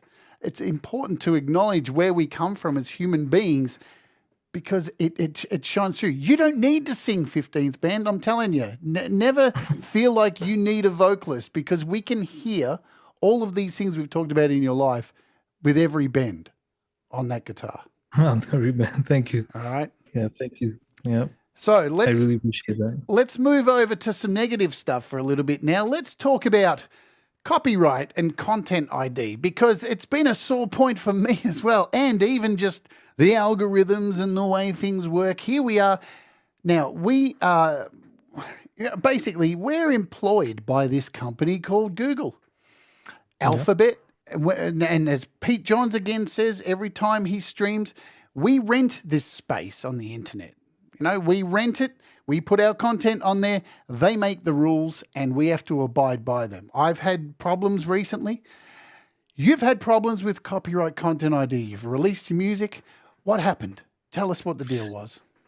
So what happened with mine is, so most of my music has, instrumentals, and I think I put copyright ID on like the first few ones, and then actually it happened on your channel as well, Jade. You tried to play one of my songs once, and you got a copyright claim, and you're like 15. I had to clip that out. Yep. At that point, it was really new to me. I'm like, holy shit. Okay, so this is what happens. So then I started putting in my description, if you are running a live stream or doing a reaction and you get a copyright claim, please reach out to me and I'll whitelist it, whatever, right? So then I also learned, because I want to get into sync licensing in the future. That's like my main goal, because my main goal isn't touring and performing live. I can't do that with my life. My goal right now that I have is sync licensing, where my music can be used in a TV show or a movie or whatever. So I found out recently that sync licensing, if you have content ID on your song, sync licensing companies, they're just going to stay away from you. They'll be like, nope, we're not dealing with this. Because say my music, one of my songs is picked for a commercial, and that commercial is going to be played on YouTube. Somebody posts, somebody syncs it, and then the people who own that commercial, they use a clip of that commercial in one of their videos on their channel. They're going to start getting copyright claims, and it's going to be millions of videos or hundreds of thousands of videos, which I can't even whitelist like manually, and it's going to take time. So they stay away from it. So I stopped using content ID on my instrumentals. And then lo and behold, what happens is I put Regrets out, and I think a few weeks later, JDC Overland, who is this great gentleman from Malaysia, he said he wanted to make a video of my music, because he heard it somehow because of the algorithm. He's not part of the community or anything, and he heard Regrets, and he was just exactly, and he made a whole video about me, playing Regrets in the background, and he's just like full of praise. And he told me that he got a copyright claim. I'm like, where did you get a copyright claim from? And he sent me a screenshot. I'm like, okay, so maybe YouTube messed up, maybe the algorithm messed up. It probably picked like one of the, like, I was thinking, because I made the whole song myself. I'm like, what part? Maybe it sounds like something, because I am playing by ear. So maybe something that I heard many years ago is something that I unintentionally played in this. Nonetheless, I start digging into it. And then what happens is, one day I wake up and Regrets, my own song on my channel, I get an email from YouTube that this has a copyright claim. I'm like, okay, who is this guy that's giving me copyright claims? I go and Google in YouTube, and it's this channel from Indonesia. And the song is exactly a ripoff. Like, they basically just stole the MP3 or WAV file, and they just put it on their channel with the Bali Forever thumbnail. Like, I'm like, first of all, this isn't fucking tropical music. Like, who the fuck is curating this playlist? Right? That is my biggest beef with you. And then my second beef was, okay, and then you fucking put copyright. So what this person did is, not only did they use it without giving credit or whatever, they used their distributor, who was like an Indonesian company, like their version of DistroKid, and they chose Content ID on it. So now I start getting copyright claims. Everyone starts getting copyright claims who's used Regrets. I was like, what the fuck? And then it hit me. I'm like, man, my song got stolen. Like, what the fuck? Like, Yeah. and it was so, in the beginning I was like, yeah, whatever, like, okay, whatever, maybe he's gonna make a few cents on ad revenue, I don't give a shit. But then I felt so violated. I was like, what the fuck? Like, this, like, someone stole something from you, right? It starts hitting you. So then I reached out to YouTube, and shout out to this community, by the way, that a lot of the people over here, I talked about it on my stream, and these people like ran the reports on that guy, man. Like, everyone just started going and reporting it. This is 15 Ben song, you fucking thief. You this and that. Out came the pitchforks. Exactly. So this helped. But then when I reached out to YouTube, they gave me a generic response in the beginning. Of course. And they said, oh, this is just, like, can you can have a conversation with the distributor and then see what they say. So meanwhile, I'm reaching out to DistroKid. They said, we can't do anything because this guy didn't upload through DistroKid, so we can't go and enforce anything.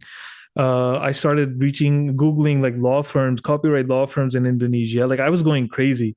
And then what happened is, yes, so I disputed the claim, and this guy says, they respond back that, no, we believe the claim is right. So if I put another dispute and they disagree, I will get a strike. So I'm like, like YouTube has like tied my hands. I can't do anything. So then I brought out my inner corporate side, everything I've learned, in my life from working. I write out this big ass email, and like, this is shameful behavior by YouTube and all that shit. I wrote like a big ass email, and then I told them, I said, okay, here's the deal. I will send you all my sessions of the DAW that I recorded this in. And my challenge is, ask this guy to remove any one instrument from this song, and any instrument of your choice, I will remove from my song and send it to you right now. And then when they saw that the date of, I think that got their attention. And then within one day, they were like, it's been released, and they blocked that guy and they removed that. And then after that, I put my copyright claim just as a fuck you to this guy, on regrets, to be honest. Otherwise, I wasn't going to put it. It's a tough business, this whole Crazy. content It's ID. crazy. Because look, So this is why, Jade, sorry, just to interject, just for all the artists in the chat, guys, whenever you make a song, make sure you have backups of your DAW sessions, and you save them, and you back up, and you keep them like organized in a way. Don't delete anything. Don't delete it, because you need that if you run into this issue. Jade. No, back in the day, we used to have a method where, I'm old. What can I say? You go into a studio, you record your demo, your EP, whatever it is. You get the master tapes, you get a copy of it, and you mail it to yourself with a stamp on it, and then you leave it unopened. So if anything ever happens, you take it to court. Years later, we find out that doesn't really work, but it was always a thing that people talked about. But, look, it's a tough position. And I'm not going to go full angry against copyright, because, of course, we want our music to be copywritten. We want it to be ours. We don't want to be violated. There's got to be a better way. There definitely has to be a better way, because the system as it is fucking broken. It is. Yep. And we all know it. There's still, unfortunately, there's still labels out there who are just, Warner right now have just gone crazy and just done everything. So even like me, when I've done covers on my opening hour shows, I'm getting claims from shows that happened 2.5 years ago, just randomly, these things, because Warner's done this. But people need to make money, and people need to have copyright, but there has to be a better way. And I really wish that YouTube would open this up to the community so we can come together and find a way and talk to artists about it, because the digital labels are already here. DistroKid, right? You can whitelist a song. You can put Content ID, and then you can whitelist it. So there are options to do that. But YouTube needs to find a better way. 100%. And I've been through stuff lately with one of my songs copying me 2 community guideline strikes for hate speech, when the song was actually about hate speech towards me, right? Exactly. And the irony was that through DistroKid, the song was released and it's still available on YouTube Music, but I can't put that up on my own channel, or I get a hate speech claim. There's got to be some consistency, YouTube. And the worst thing is and you've experienced this, when you refute a claim, they give you 800 characters. That's it. That's 4 tweets. Absolutely. How are you It's supposed ridiculous. to explain yourself in 800 letters? It's ridiculous. Yeah. And I found this funny story about that. I found somebody referred me to this lawyer, some YouTube lawyer who has like a proper law firm, but they make videos on YouTube. And they said, yo, 15, why don't you reach out to them and see what they say? So I'm like, okay. So I explained my whole story in one of the comments. And this person says, you know what, man, that sucks. I really feel for you. Email me over here. I'm like, okay, maybe this person is going to give me like at least a 30-minute, grace consultation. And then I explain everything again, and they come back. Yeah, so this is this lawyer's secretary speaking. You just send us $500, and then we will be open to discuss. And I'm like, $500? Like, I haven't even made that much money off my music. Like, I'm not gonna fucking find it. What the fuck are you saying? But it's like, I'm glad sanity prevailed at the end, and YouTube fixed it. But my note is always keep all your stems and everything saved and backed up, because if anything ever happens, that is your proof. You hear that, Brad? Stop deleting all your projects after you finish them. There we go. Brad likes to keep a neat thing on his iPad, so he just deletes it. I'm like, oh, no, keep it all. But, and the thing is, folks, ultimately, don't be afraid as well, because as you can see, perseverance will get things sorted out. You can fight back and you have to be persistent. And luckily, we have great people in these communities to help out and back up each other. Absolutely. So we're very lucky there. So there we go. We've had our rant about that. All right. So we've done that. We're getting towards the end. Thank you for extending your time with us today, Of course. because I wanted to get in as much as I could.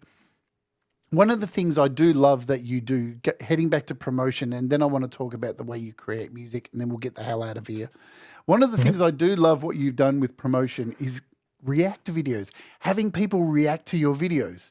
It's a really, Oh man. it's a really smart thing to do. I don't know how you're getting it to happen, or if people are naturally doing it, but it's So clever. it is absolutely it is one of the best ways to reach a new audience. Yep. How it happened is, so in the beginning I used to find these people because so this is the thing. This is my pet peeve. I see a lot of people that are like, yeah, but everything is becoming pay to play. Don't think of it as pay to play. Pay to play is something completely different. Think of this as your marketing budget. You have to have a marketing budget. You have to invest in this. Otherwise, like, I'm not saying like invest huge amounts of money, but you have to see that what the other person is bringing. They have a platform that's going to provide organic marketing for you to real people. This is not like an ad that you're running on IG or like YouTube, which is going to be everyone's just going to skip the ad. This is someone actually playing your music, listening to it. Everyone in the in the audience, like the live chat, is listening to it. So this is like the perfect way to market yourself. Now these guys, some of them charge like, $10, $15, $20 for a reaction, and some people are against it. I'm like, what, it is what it is. This guy has like 100,000 subs, for example. They've built this fan base, and they're giving you their platform for $20. They're going to give you airtime. Think of it as airtime. You're running an ad, but like the best ad possible, where somebody is going to react to your music live, and you can see it. You can see the people in the chat reacting to it. So in the beginning, I used to pay, I used to look for these live streams, and then I would ask them. Now it's become like, I'm really blessed. Now it's become a bit more where some people are just reacting to my music just because they like it. Some of them are reacting to it because someone from this chat, like people in this chat, from my like Team 15th, they request a reaction to my music. They're like, yo, we want to see how this person reacts to 15 Bendz music. So they send it for me. And I mean, it's starting to snowball now. Now I know like 3 or 4 reaction channels that as soon as my music drops, like they're waiting to get their hands on it. They don't even charge me money for it. So I truly believe like that is like a smart investment to do in the beginning. And if your music is actually something they enjoy, you're gonna have fans. Like one of the reaction channels, Jade. I don't know if you've seen his reaction. It's called That Singer Reacts. Yes. Nick. Yes. Did you see his reaction? Did you hear his voice? I was just like, when I heard the reaction, I was like, fuck my song. Like, who the fuck is this guy? Like, look at his voice. Like, what a singer. And because of my music, he actually, he reacted to it for free, by the way. I didn't pay him, to Scars. And the first one, Carissa, who's in the chat, shout out Carissa, she's the one who introduced me to his channel. She sent my song in as a, dono, or she paid him to listen to 15 Ben, and he listened and he became a fan. So Scars was automatic. He was like, no, fuck it, I'm gonna react to this the moment it drops. And him and I now like have a song in the plans now, because he's like, I would love to sing to this. I'm like, bro, I would love to have you sing on my song. So I'm making connections with these people as well. So it's like, if you make good music, you have to promote it, and if you run into good people, it's just something special. Like you have to do it. I've done shows here on the channel 15th Bend of talking about Google ads on YouTube. I've done it. It's worthwhile. And you got to think about it like this. I know people go, but paying for play. Any business right out there advertises their business in the yellow pages. You 100%. have to spend money to make money. You have to get it out there. And some of the ads I've done for Metheist, for my band Metheist, I've targeted the ads to go to Slayer's channel Megadeth's channel, Metallica's channel. It pops up in every video for however many days, 3 days, cost me $30. Bang, 5,000 views. You know, it doesn't matter if they only go for a short period of time. It's eyes on your product. And then, Yes. you know, and that leads to other things. You know, this is just business. So don't be ashamed to do that kind of stuff. It makes sense. I've sent FMC stuff to Glenn Fricker, paid my $30 and had him react. I've sent the most disgusting, weirdest shit possible just to watch him go, I can't watch it, because that's great content. I put that up on my channel. Here's Glenn Fricker freaking out, the sweary man freaking out over my content. It's worth every cent, you know. You got to think outside the box for this stuff. And work it around your material. So, 100%. Don't be afraid, folks, if you're sitting there and think, you know, I'm paying for play. You only need to pay a little bit to get a Google ad. You only have to run it don't run it for 7 days. Run it for 2-3 days. A cent a view is what it's going to cost you. It doesn't really cost a lot to do that kind of stuff. Absolutely. Invest in if you believe in yourself, then you'll invest in it. Yep. You'll make it pays off in the end. So let's talk about, to wrap up and get out of here. I want to know how you make music. I want to know the guitars you have. I want to know the DAW that you record into. Let's talk about that first. So what was that first guitar you said you got? So the first one was $100 one on Amazon. It was Rise by Sawtooth. Nice. That was the name. And it was like now, obviously, compared to what I play now, is the crap. But I mean, that was a special guitar for me, and I was so stupid because I sold it for like $50. Not even worth it. I was just like, I just wanted to get it out of the house. I was like, man, I'm you know, my studio is getting crowded and shit. I just sold it. And the guy who I sold it to, I told him that I'm just starting my own, like, you know, music channel and stuff. And he basically at that point said something like, well, if you ever want to buy it back, if you become famous, you know, I'll be willing to sell it back to you. Right. It was black. It was all black. It was black. There it is. It's that one. Yeah. Same guitar, different color. yeah. I'll grab my PR, the Strat one. Sure. And I'll make everybody look at my ugly face for a minute. No, I'm back. Ugly face gone. So this was the one that I basically treated myself with. I had like this goal that once I reach a certain level on the guitar, then I'm going to treat myself. And then this was my first one, the Fender Strat. It's a player series, not like they're like super expensive ones. But I really like, I loved it when the first time I played on this maple neck. I was just like, man, like bending the string is just like, it's so easy, right? It's so smooth and just like sliding around on it. But then I was introduced to the PRS, and once I got that, the SE Custom 24. Boom. Once I got this, that's it. This one is just like, this one is now. It's a toy. Like it's I hardly ever touch it, to be honest. I want to get rid of it because the thing is, a lot of people are really they get really emotionally invested in their guitar, and that's fine. I am more of the David Gilmour school of thought, where he says it's, at the end of the day, it's just an instrument. It all depends on who's playing it. So, you know, like at the end of the day, it's just a guitar. If I play it and you enjoyed it, then that is basically more to me than about the guitar. So I'm more of that school of thought.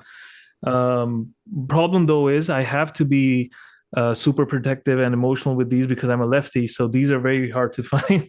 So if I damage any of them, then I'm going to be out of a guitar. So that's why I haven't even got this professionally set up, because during COVID they said if this is going to be 10 days in quarantine before we even touch it. I'm like, what the fuck? Like 10 days in quarantine, like, and then you're going to set it up? So I have to wait like almost 2 weeks.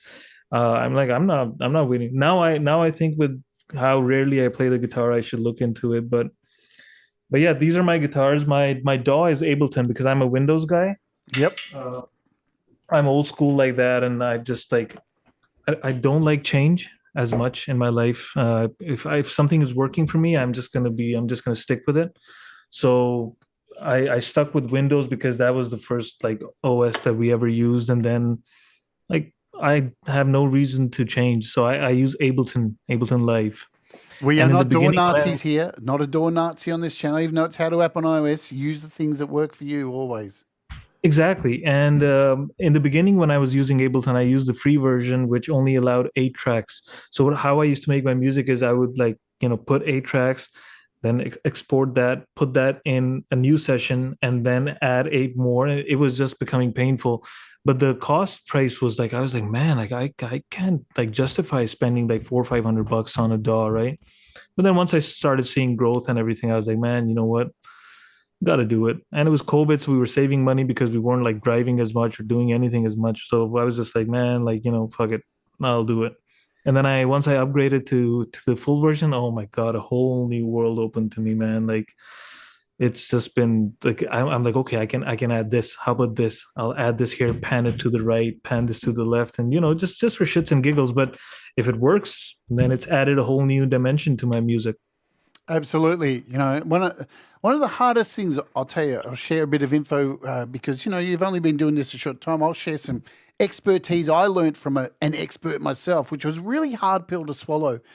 Many years working in studios, I got to this point, 15th Bend, where I would just, because you've got all these tracks and you can just throw more and more and more, and before long you've got too much. And a piece of information I got from an engineer, I paid him thousands of dollars. I was hoping he would record my album, and I never actually used him because in that one session that I paid him to go and show him my music as a consultation for a future recording, he listened to my music and he went, "Wow, really good music, but way too much going on. You need to pull stuff out." And it's an art that's really hard to learn and go by because you add this thing and you go, "Wow, that's really cool. I'll just add this thing." And you grow attached to them during the recording process. And then when you get to the finish, learning to pull stuff out in the final stretch is the magic where you get 100%. those moments, where Oh my God, Jade, when you start mixing, by the way, I don't know if you can hear this, but my kids are absolutely going ballistic upstairs. It's Ignore awesome. that. They're fine. They're fine. They're just being them. Um, when you start mixing a song where you've added too much, I think that is the biggest indicator. You're like, man, like there is no way I can mix this and make everything sound like I can't hear like half the shit because there's no way it's too much in the same frequency, and you can't isolate each and everything by frequency. So that was like the biggest indicator for me in the beginning. And after that, I started to move away from it because I'm like, man, no, this is gonna sound too muffled. And my music, this is the part that sucks when people listen to my music now and they're like one of the reaction channels, they just discovered my music recently. They're like, man, I can't wait to react to each and every song of 15. So I'm like, bro, wait, don't listen to the earlier stuff. You're gonna be disappointed after this because this is like me after like learning and improving every time. The earlier stuff is just gonna sound like shit after this because of the production quality. I didn't know what I was doing, and then I learned over a period of time. So it's always like always look to improve yourself. Never get stagnant. Never be like, man, I'm the shit and I've got this. No, I can never feel that way. With every song I listen to my own, I'm like, yeah, okay, I wish I had done this differently, or I think I can do this differently. I used to dwell on it, but now I'm like, that's fine. Next time I won't do this mistake. That's how I learned live streaming. I used to go to live streamers and see how they run their streams, and I used to be like, man, like this is okay. So this is what they're doing. This is the thing that I like that they're doing, but this shit I don't like, and I will never do this. I will never do this on my live stream, and that is why like I'm not obviously being cocky, but my streams are doing pretty well because I'm not doing this stupid shit that I've seen people do on their streams. And then some of them complain. Some of them are actually like, "Oh, 15 streams are popping. I wonder why," And I'm like, "Bro, because I'm not doing the stupid shit you were doing." Live streaming's an art, my friend. One of the biggest killers of live streaming is silence. Don't do it. Yes, Folks, if yes, if you're doing a live stream, there's a silent moment, just say anything. Just keep yes. it flowing, say anything. Even if it's embarrassing, even if it's irrelevant, just keep it flowing because it's 100%. yeah. And understand and respect your audience. Respect your audience's time. Like they're there for a reason. Give them what they're there for. They don't want to hear like stupid shit and just you arguing with someone in the background and shit like that. Like I hate it when that happens. Yeah. They're there for music and whatever good vibes. So make sure you give them good vibes. Absolutely, absolutely, 100%. And you do that on your show. As I said, I'm in most people's shows. I don't always join the chat because That's fine. lurkers, we're there. I see everything that goes on across this whole community, but don't always have time because when you run a channel, it's a big job. It really is a big job. So It is. we have the last thing I want to talk about with your recording. We talked about this beforehand. What's your process? Because I saw on one of your streams you talked about this. You were like, you actually played live for the first time a little bit, and that's daunting, man. That is daunting because you got all these eyes on you that have been listening to your recorded content, and people want to know how you do it in the background. And there you are for the first time. Oh man, I got to do this in front of people. Yeah. It's a hard thing. So, and I saw you do a lot of comping. Tell us about the way you put to structure a song and put it into Ableton Live. So my first step, and this is something which changes sometimes. The first step is for me. I usually have like a tune or something in my head, and what I do is I immediately record it. Like I hum in my fucking voice, and which I don't like listening to more than once. But I hum it in just so that I have that melody recorded, and then whenever I'm in my studio, I have the guitar. I open the DAW and I start like recording that riff or that melody. And then from there, I figure out based on the basic theory that I know that, okay, this would probably be in this key. Once I get the key, then I'm like, okay, now I have to find the right chords in that key. Then that is the most painful part for me, figuring out the chord progression. Because there's only so many chords, there's only so many different combinations you can do before your song sounds like your, two songs before your last one. So that is the painful process. But once I have the chords laid out, I record them all as MIDI. And that just opens a whole new gate for me, because when I have them in the MIDI format, recorded in the DAW, then I can do anything with that. Then I can, chop it up. I can make like an ARP out of it. And then I bought my MIDI keyboard. That changed everything, because now what the fuck is going on upstairs? Sorry if you're hearing this, but it means they're alive, man. It means they're alive. I think I forget who put it in the chat, or somebody put it in the chat, said it's when they're silent you need to worry. Yes, absolutely. It was Empirism. Empirism said that. So once that happens, then I start making like melodies and everything on my keyboard. And then Jay, to be honest, then it's like instinct. Then I just start going on instinct until very recently where I made that song Forever. And if you do close the show with another song, I would like you to play that, because the visuals on that are kind of like my story as well, right? Like finding the guitar and everything. So after Forever, I was like completely burned out creatively. I was like, man, I cannot top this. I can't make anything after this. I have put everything that I could think of into this, because I played the sound of a violin with the keyboard as well in the beginning. Then the keys come in, and then it's just like one of my, like, probably my favorite personal song. But yeah, once I get the chord progression, once I have that riff in my head, after that it's like clockwork. Then you just have to figure out, okay, what tempo do you want this at? And that is challenging, because sometimes I think that this would sound good at like 70 beats. But then when I start recording, I'm like, nah, this should be like, at least 90. Sometimes I record something in 90 and then I'm like, no, actually, how about I just slow it down completely? And that's how a lot of my songs came out. I started very fast. I started something really fast, and then I slowed it down, and it turned into a whole new vibe. The process is a beautiful thing. It's one of the things that we don't appreciate enough. And, going through those mistakes, the way songs change over time, it really is a beautiful thing. What we have found out today also is that 16th Bend actually is a baby elephant. We can. That's my daughter running around right now. And every time she comes from the other side of the kitchen, then he screams, and then she runs from the other side. So that's my daughter. All right. 16th, yeah, 16th is a handful as well. 16th is a human. I was wrong. So there you go. Good stuff. All right, we're going to get out of here because you've got to go and you've got to do a live stream. I'm going to hit you with our famous last question. We hit everybody with here on the show. 15th Bend, if you were giving advice to somebody who is just starting out making music, when would you say is the best time for them to start?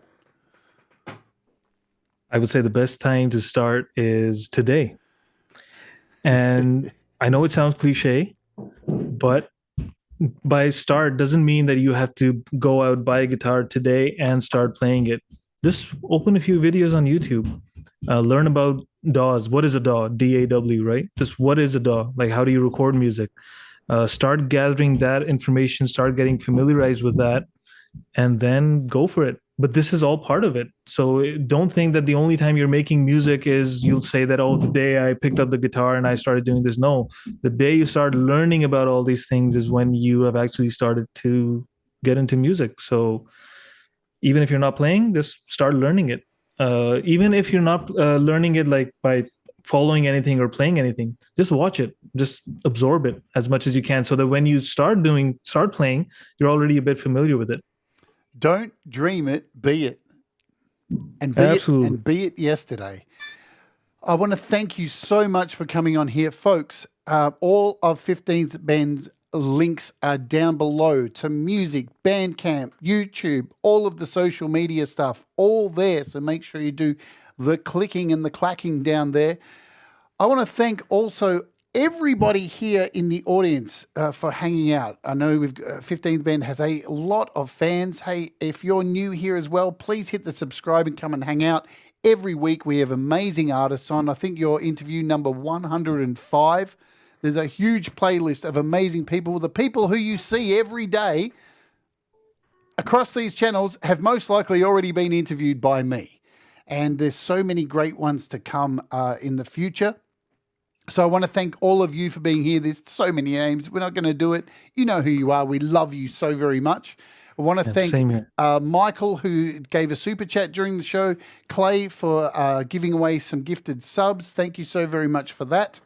And we also got to thank today's sponsor of the show, of course, the amazing, the incomparable, the brilliant DistroKid. If I get my page up here, which you can use my link, which is always available. Yeah, so you can sign up for DistroKid for the first time and get 7% off with the link. It's in the description as well. We love you, DistroKid.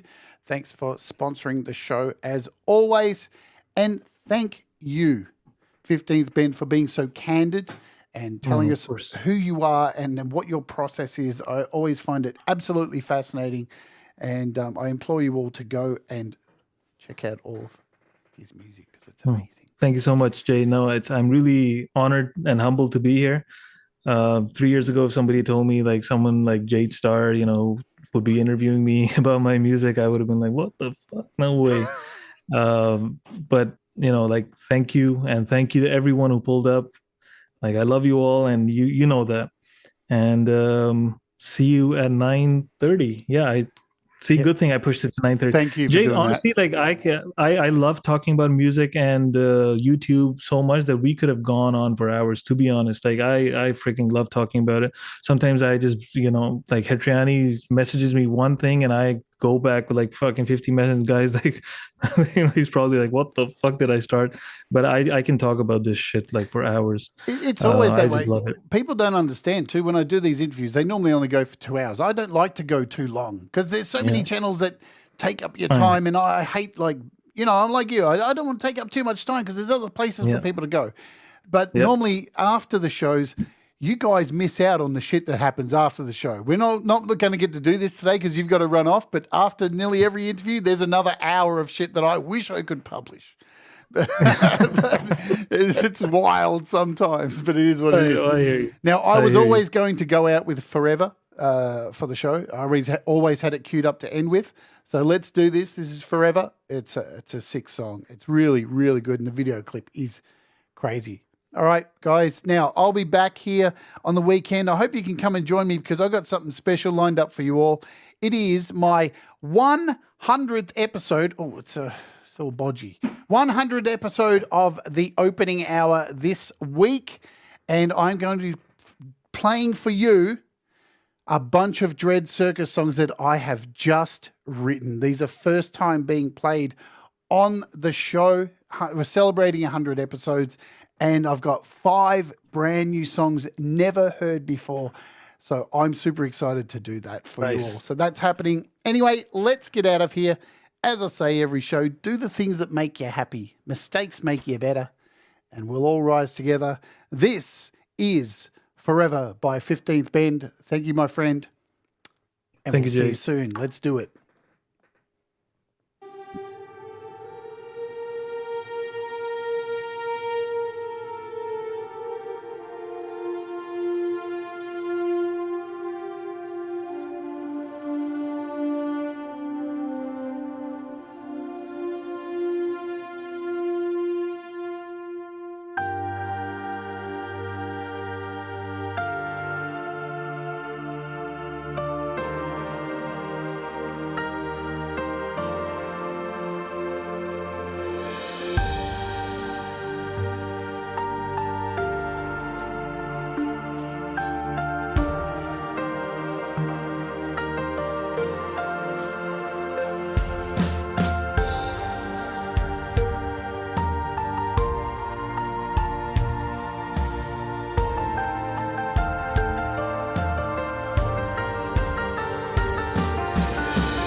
Cause you make me shine better.